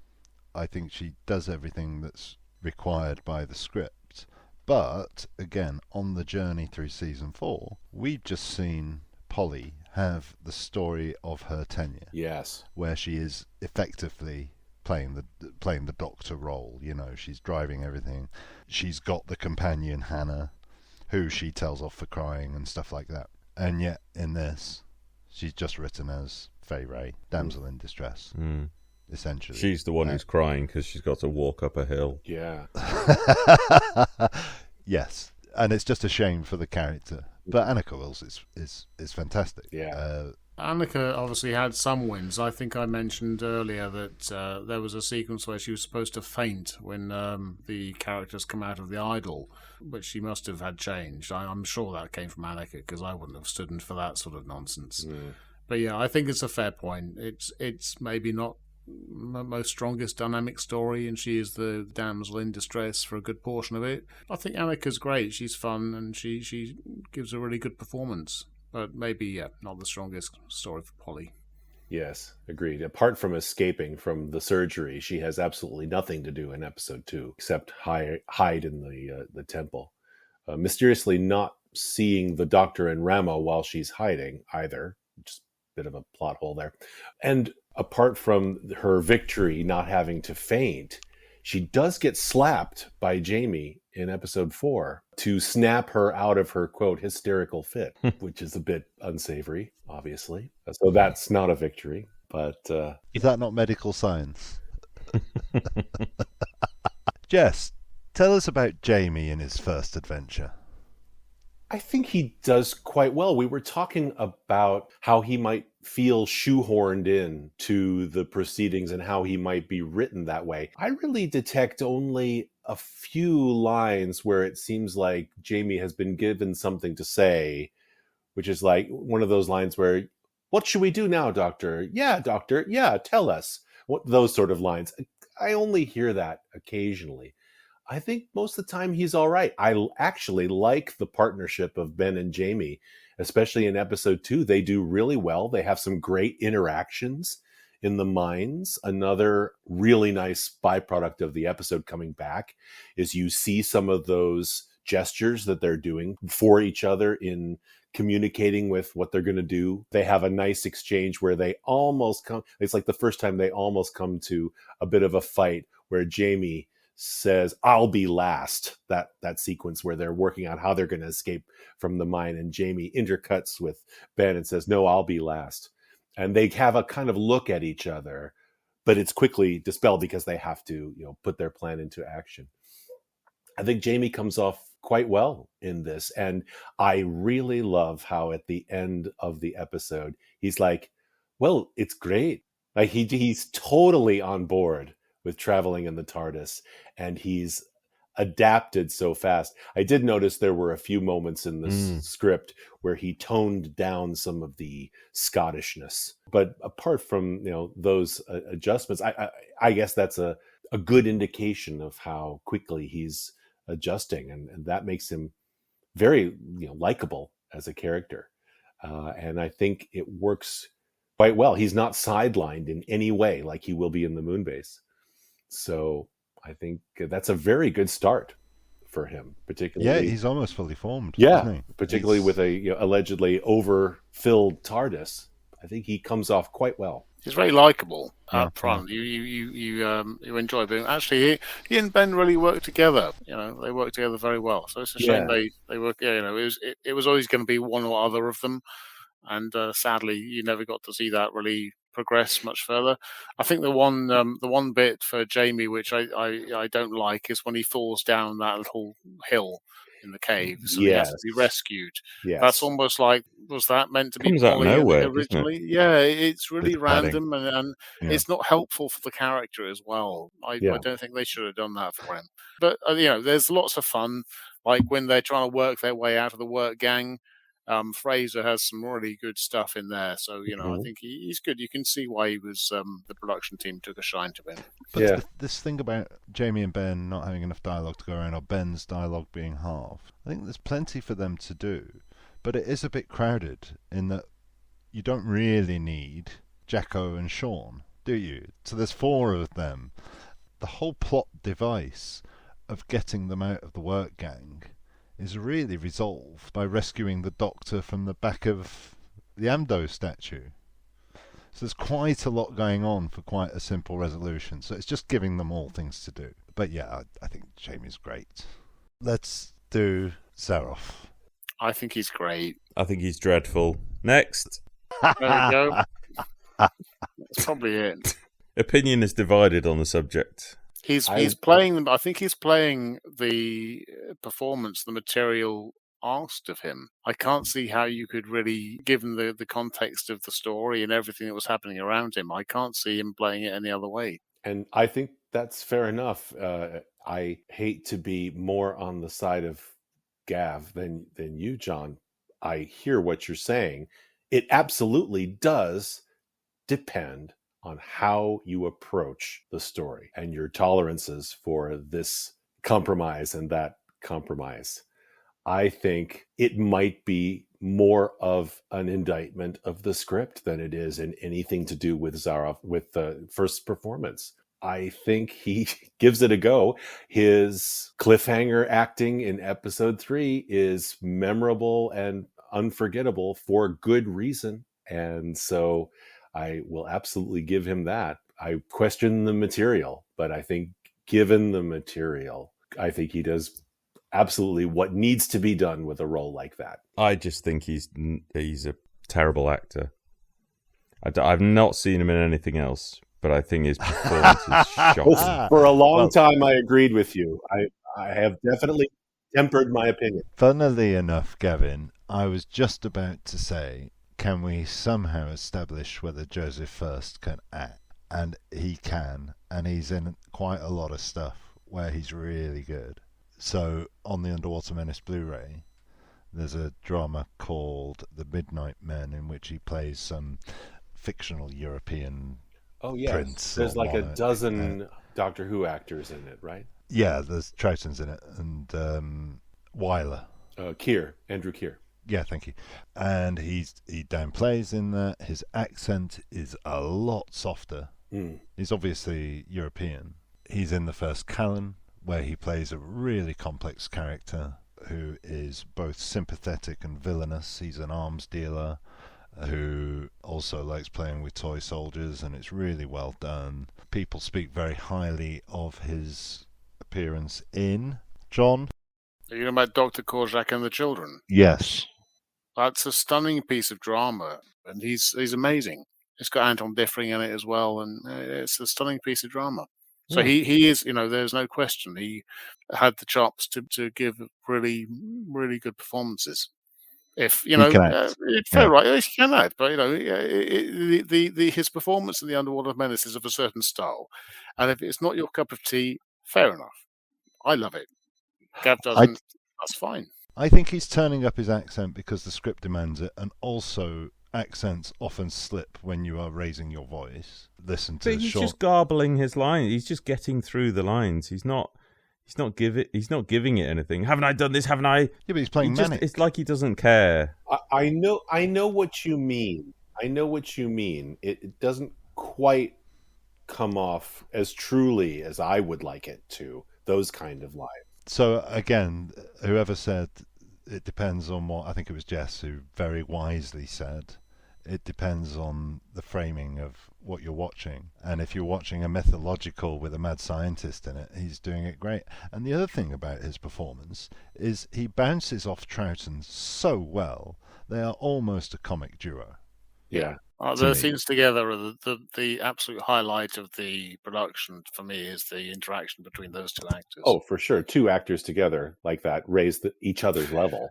You know? I love the bit where he's in the middle of a dialogue scene and then he just stops and goes, "Sorry, I've been interrupted," and he goes over to feed 100%. Yes. I'm talking to my friend here. Who knew he was talking about the fish Wonderful. and not the doctor? Wonderful revelation with the episode. Absolutely. I did wonder, is there an octopus? There is supposed to be a pet octopus. Ran out of money. A lionfish. Dreadful, spindly killer fish. It's a lionfish. In fact, in that scene, there's actually supposed to be a squid. So there's supposed to be an octopus in the first episode, maybe. And there's supposed to be a squid in the second episode. But we get 2 episodes of lionfish. I'm not complaining. It's a great looking fish. But they blew their zoology budget on the shark, obviously. I'm just sad because the camera script has the immortal instruction, strike octopus. Look, I mean, at the end of the day, it's about tolerances again. Oh, yeah. And if I'm willing to believe that there's an ancient race of people under the sea, which we've somehow not detected in the last couple of thousand years, who have bushy eyebrows and beards, and scientists who put gills on people and turn them into fish, I'm also... The least of my worries is worrying whether Joseph First is appropriately pitching his performance. You've just got to let go. No. Oh, for sure. I disagree. If I'm going to believe that world, I've got to believe the people in it at a bare minimum. Because if Joseph First doesn't care, then I don't care. I would say you're not supposed to believe that world. I think you're supposed to see it as a myth. Okay, let's get on to the Atlanteans, shall we? Damon, I called him Colin Jevons earlier. I think it's actually Colin Jevons. He's fine. He's great. He's a magnificent actor. He does fine. He's also a play school presenter. All right. Which is weird. Well, he's the manifestation of the Atlantean raised by Zarof to be a scientist. And there's a sort of payoff for that at the end, where he's like, as one of us said earlier, no, we shall cast aside the temple and worship and we shall follow science, la la la. Yeah. So, he's all right. He's a fab actor, and he is literally the least of everyone's worries tonight. So let's move on. He's got good eyebrows. I love Lolum. John doesn't. No, it's a very fruity camp performance. He's like the it's like the 60s Christopher Biggins. I thought it was Christopher Biggins. Yes. Tom Watson, I think, is great, personally. He does pretty well, It's a dryly fruity performance, I would say. It is. I never thought of it as fruity. It is very dry and wry, and once you see his interplay with Troutton over that costume, then you realise he's got a sense of humour with it, and he's fine. And then we've got Thaus Noel Johnson. Dick Barton, ruler of Atlantis. It's the same. It's exactly the same performance he gives in Invasion. Everything else. But he's 10 times more convincing because it's a normal, minister person. I think he's much better in Invasion of the Dinosaurs. He's super dramatic in this episode. Okay. Yeah, he's very declamatory in the War Games James Bree, Edward Brayshaw style. I mean, it's a ridiculous accusation to make of someone in this, and it's the least of our worries, but he's quite stagey. Yeah. Yes. Well, that said, the thing is, right, he has to do, you can see what he's meant to be doing. Like when he's got to look at, he's just heard the doctor talk about Zarof's eyes and his megalomania, right? And then he has to do a scene with Joseph First, where First has to act with crazy eye acting. Yes. And he has to recognize and go, ooh, Nothing. It's not Nothing at all. It's not. Yeah, it's difficult. It's not the easiest thing to do. I think he does a decent job.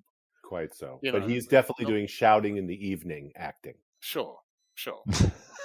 But he is meant to be the ruler of Atlantis, so being a bit. I mean, pompous fair about enough. it is Maybe you would okay. be that pompous, for sure. Yeah, For sure. yeah. We have a rare female character in this era, Catherine Howe. Catherine Ara. Well, who went on to being a really big pop star and winning an Ivan Novello Award. Oh, good heavens! Mm. Yeah, because she was very Yeah, young in this, wasn't she? So big She's star, 16, yeah. big star to be. But they had to amalgamate two female characters, didn't they, to make Oh. one female character of note? Sure. Well, that's probably for the best. I mean, you don't need another one. It's kind of overloaded. There's already two. Hmm. There's 2 women and 34 men. Oh, Look, just a couple more characters on the list, if there's any comment on them at all. P.G. Stevens, Sean. He's token Irishman, but he's fun. He's got a bit of charisma. I enjoyed his performance a lot. Actually, I think he's solid. Again, I actually think he's another character that it depends on how you take him, because he's painted with such a broad brush that, and I'm American, so I have no idea how like stereotypical / maybe offensive he actually is. I have no idea, but he does talk about Paddy somebody's pub. Yeah, that's any Irish pub, right? Anyway, he's got some great lines though. You're a great comfort to have around. Did anybody ever tell you that? He says to Jacko. Man, He's an Irish actor, though, right? oh, quite. Paddy Stevens, yeah, one of the scripts says that. Yeah. That's right. I mean, it's better than an Englishman playing a Scotsman with all these haggis and Fair jog enough. references. Fair enough. He's more Irish than Fraser's Scottish, that's for sure. and he was reportedly the life and soul on set Ah, as well. I could see that. So I don't think there's much performance there, to be honest. But again, he's giving a different sense of performance to everybody else. He's sort of naturally funny and quite naturalistic, and nobody else in the piece at all is acting naturally. But the character's kind of laid back and taking it all in his stride, isn't he? He's not like panicking or being melodramatic. And the last of credited actors is Jacko Paul Anil. He's fine. He just doesn't have much to do for me. No, he's one note, I'm afraid. One note. The character wasn't really needed. I think the actor does a good job, but you just needed Shauno, really. And he has a bit of a natural accent as well. I think he's Filipino. Is that right? However, as I just said, the total cast on this is quite large for a Doctor Who. It's by no means the biggest, but there are 36 cast members listed on IMDb. And I had a quick flick through the era, going backwards, and there were 50 odd in some, 30 odd in a few, and then they tended to on average be around 20. So it's got a surprisingly large cast, this. Anyway, there are some superstars as extras.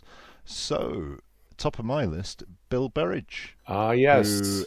Who was in The Romans. He's in The Savages. He's in The Demons. He's in Frontier in Space. But most notably, he's Mr. Quill in Fury from the Deep. And he's the fish guard executioner on my note. So he's about to chop heads. And in that shot, he looks exactly like Don Knotts. There is a rumour, I don't know how true it is, that it was his makeup in Frontier in Space that led to his demise. Bad reaction to the metallic makeup, but I don't know how true that is. What?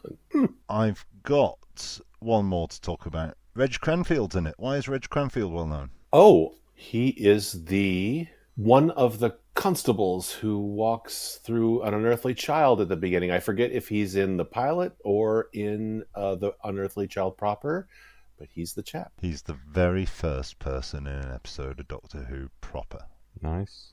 And he was in quite a few. He was in the Massacre, the Gunfighters, the Underwater Menace, the Invasion, Silurians, Mutants, Green Death, and the Deadly Assassin. That's quite a As a roster. Time Lord. Anyone else we want to pick out from the extras, Gav? Well, you mentioned stars. Who better than Tony Starr, who is credited as a half-fish man. And he's also a mine worker in the Macroterra. He's also a soldier in the War Games. But he becomes a Dalek operator in Planet of the Daleks. And then he's a Dalek operator in Destiny of the Daleks, and Resurrection, and Revelation, and Remembrance. So he is firmly entrenched in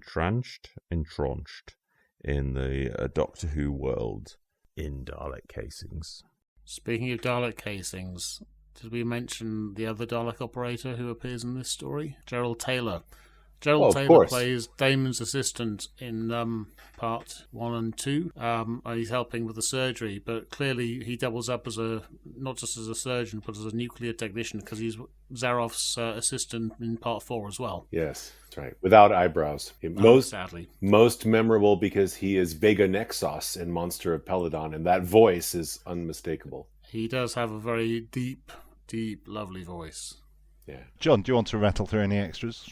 Yes, and not just extras, but it's worth calling out that Roma Woodnut, who plays Nola, the market stall trader in part 3, is the wife of John Woodnut, who of course appeared several times in Doctor Who in Spearhead from Space, and as Broton and the Duke of Forgill in Terror of the Zygons. On the same story, Terror of the Zygons, both Keith Ashley and Ronald Goff played Zygons in Terror of the Zygons as well. In the extras list, there's a credit for voices from station Z2 and Z3, and the overseer at the generating stations is credited to a Ralph Watson, who played Captain Knight in The Web of Fear, and of course Ethis in The Monster of Peladon. Norman Stewart was the production assistant, who went on to direct one of our favourite serials, Underworld. And also the assistant floor manager is one Gareth Gwenlyn, who went on to become, I think, head of comedy at the BBC and quite famously rejected Red Dwarf. My goodness. And that resulted in them incorporating his name as an insult. You're a total Gwenlyn, do you know that, Crichton?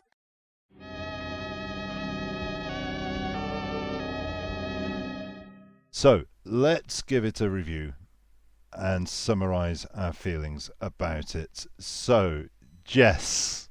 In my younger days, I was extremely intolerant of the Underwater Menace, particularly because we only had the very odd episode 3. Then I got the audio. Unfortunately, it didn't make me want to listen to it very much more, but I did, like a good fan. Then episode 2 came back, and more things were revealed. But as the sage John Kelly says, it depends on your level of tolerance. And my tolerance, as I've gotten older, has lightened up. I still feel that the general consensus of it being 20 out of 21 is about right. But there's a lot to enjoy in it when you dig, and a lot to appreciate, particularly from the guest cast. And a certain segment of organ and choral music. John. Any production like this is going to be subjective to an extent, and your mileage is going to vary. I'm not particularly interested in ranking one Patrick Troughton Doctor Who story against another Patrick Troughton Doctor Who story, for the reason that, a lot of them offer different things. If I want to watch a comedy, I'm not going to go and watch A Nightmare on Elm Street. If I want to watch a horror movie, I'm not going to want to go and watch Airplane. So there's going to be a time, moderately frequently, where I'm going to really fancy watching The Underwater Menace, because I think it's a lot of fun, and I think there's a lot to enjoy in it. So, 7 out of 10. What I'd like you to do, John, is attribute a score out of 10 for all of the Troughtons. and then put them in order.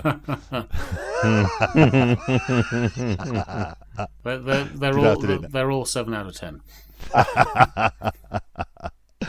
Gavin, how would you appraise the Underwater Menace?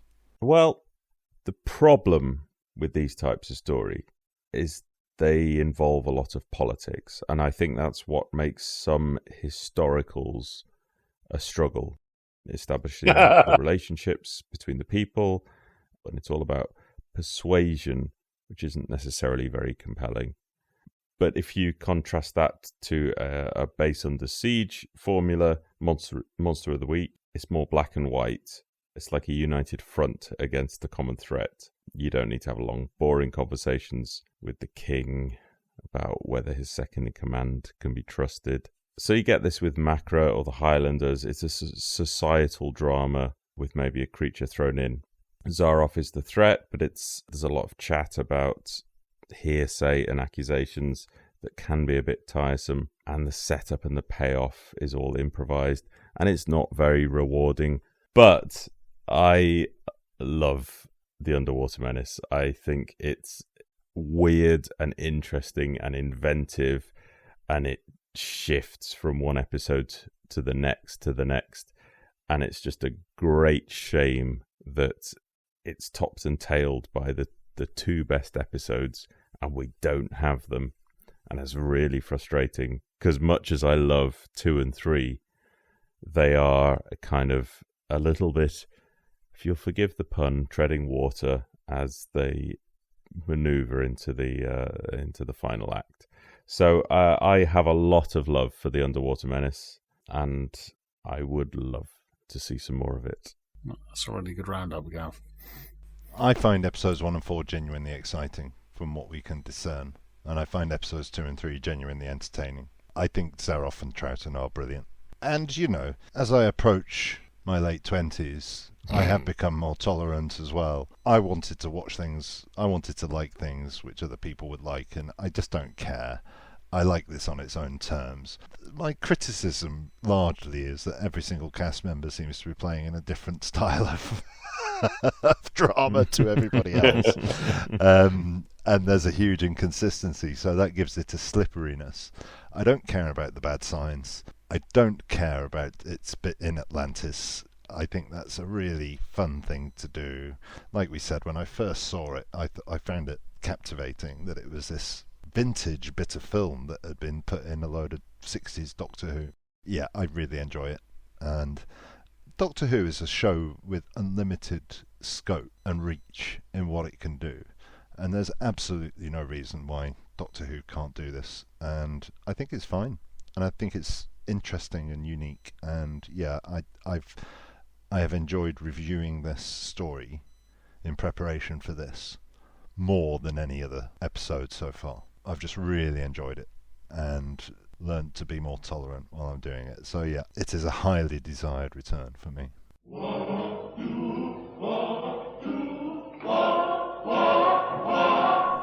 And now we move on to the missing episodes aspects, and excitingly, I can exclusively reveal that some more of the Underwater Menace has been found.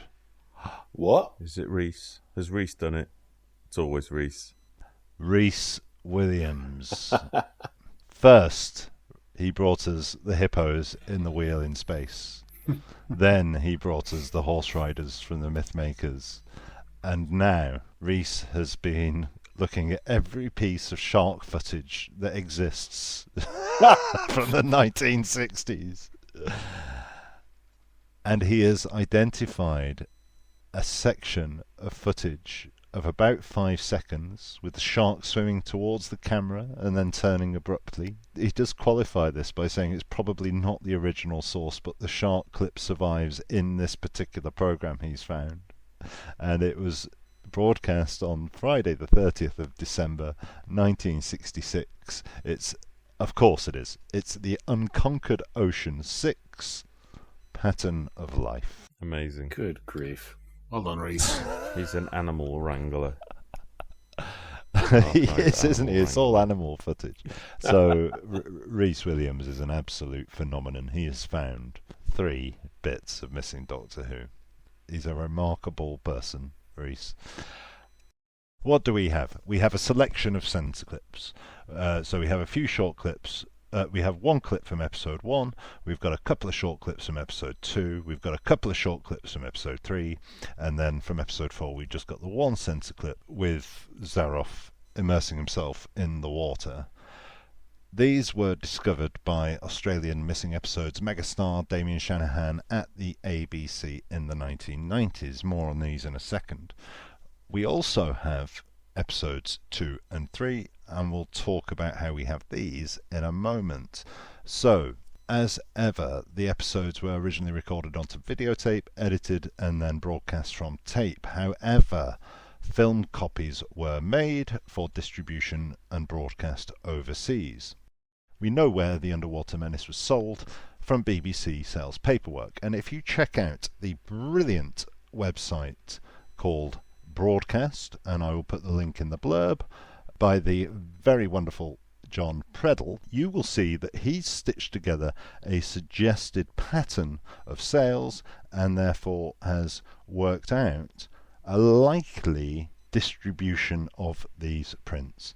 What we know is that a package of episodes containing the Highlanders, the Underwater Menace, the Moonbase, the Macroterror, and the Faceless Ones were all sold together. And according to John's very well informed research and speculation, the countries that bought this were as follows. So Australia, as always, gets their own set of prints, which were censored. And we've mentioned it many times before, but Australia sent back a huge tranche of episodes in 1975. And happily, the Underwater Menace was in that shipment. It was returned, junked, and eventually episode 2 made its way to film collector Terry Burnett along with Airlock from Galaxy 4, and in 2011 Terry handed these over to Ralph Montague and it was shown in full at Missing Believe Wiped. Now what's interesting is the print that was returned was missing the very censor clips that Damien Shanahan found in the 1990s, so they fit very snugly back together. That accounts for 1 print in its entirety.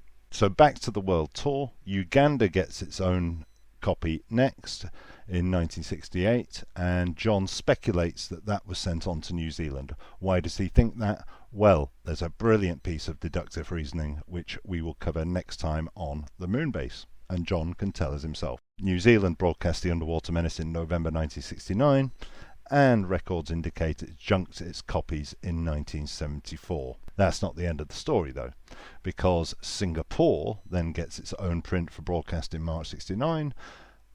They probably pass it on to Hong Kong as they shared a lot of films, and they broadcast it 1 month later in April 1969, and then according to John's speculation they probably send their copy on to Zambia. Now this is where things get interesting, because when the BBC holdings were audited for Who's Doctor Who in 1976, the Underwater Menace was not noted as present. But by the time Ian Levine is on the hunt with Sue Malden in late 1977, episode 3 has now appeared, along with 1 other episode which we'll cover in a later episode of the podcast. So the question arises, why would a couple of orphan episodes appear out of the blue? Well, they're clearly not an archive return as late as 1977. TV stations don't generally return orphan episodes, and the answer is we don't know, but presumably they were found misfiled, or down the back of a filing cabinet, or under a bit of a carpet, or they may have been borrowed. But it's just very strange that 2 orphan episodes reappear in 1977. If the episode 3 that was found is an ex-sales print, it can't be from Australia because it doesn't have the censor cut. It can't be from New Zealand because they junked their own copy. It could be Uganda if John has his logic wrong. More on that next time. So it could be Zambia's copy. We may never know, but I hope the print is inspected for clues at some point. It's also possible that it's a spare copy, but why would they print a spare? Now, we touched on Zambia last time, and Zambia has been visited by Phil Morris, and as is Phil's wont, he has not revealed what he found in Zambia in terms of paperwork, and the tale of what happened to Zambia's Doctor Who prints has not been explained. But I will again quote Paul Venezes. He said that Doctor Who was first ruled out in 2009 and that Zambia bought a lot of material, but they didn't have anything now, and in fact all their bought in BBC film was bicycled on rather quickly. So the question is begged to where, and we will be discussing Zambia again throughout this season. And so in terms of the big question, what are the chances of getting any more Underwater Menace back? I mean, we've got one episode from one source, i.e. the Australia 1975 return.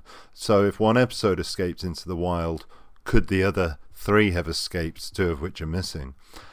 And we have this reappearance at the BBC of another episode, episode 3, from another batch of episodes that we're not 100% sure on where they came from.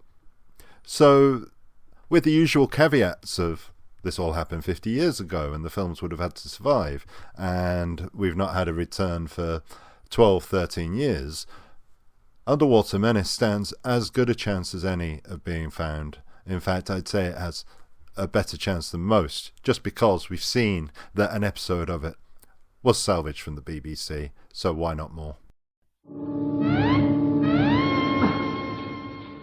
And that concludes our look at the Underwater Menace. If you have enjoyed this, please do find the time to leave a written review on Apple Podcasts. 5-star written reviews propel us up the charts, which helps others to find us.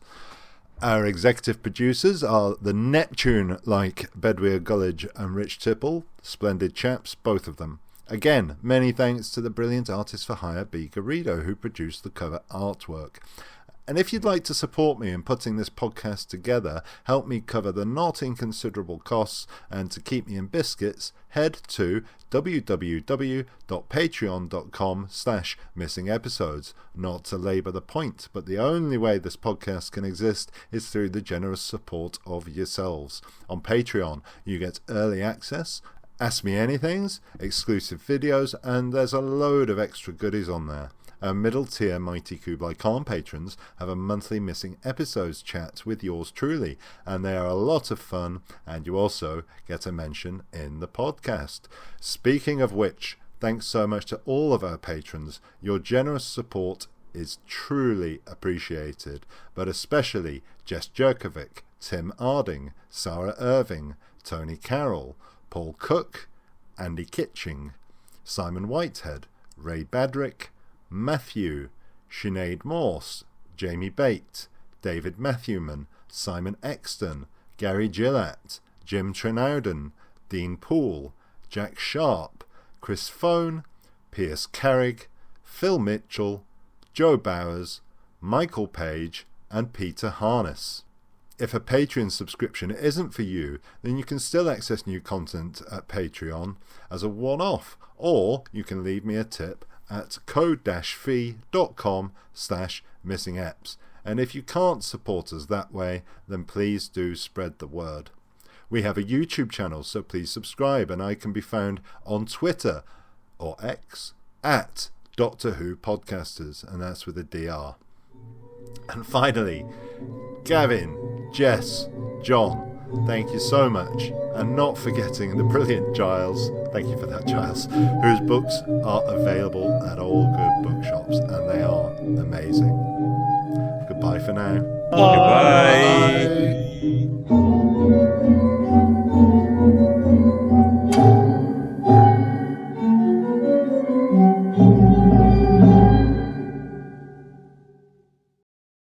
What is Whitney Houston's favourite kind of coordination? I don't know. Hand-eye. Doctor Who Missing Episodes Sex Festival. My name is Clive. Animal, vegetable, or mineral, I'll do anything to anything. Moving on. So I did set it up that Raymond London had been assigned director, but he was moved off, and one Jack Robinson. Designer, Tim. You said What director. did I say? You said director. Oh, moving on. We previously said that Raymond London was assigned director, but he was switched out for one Jack Robinson.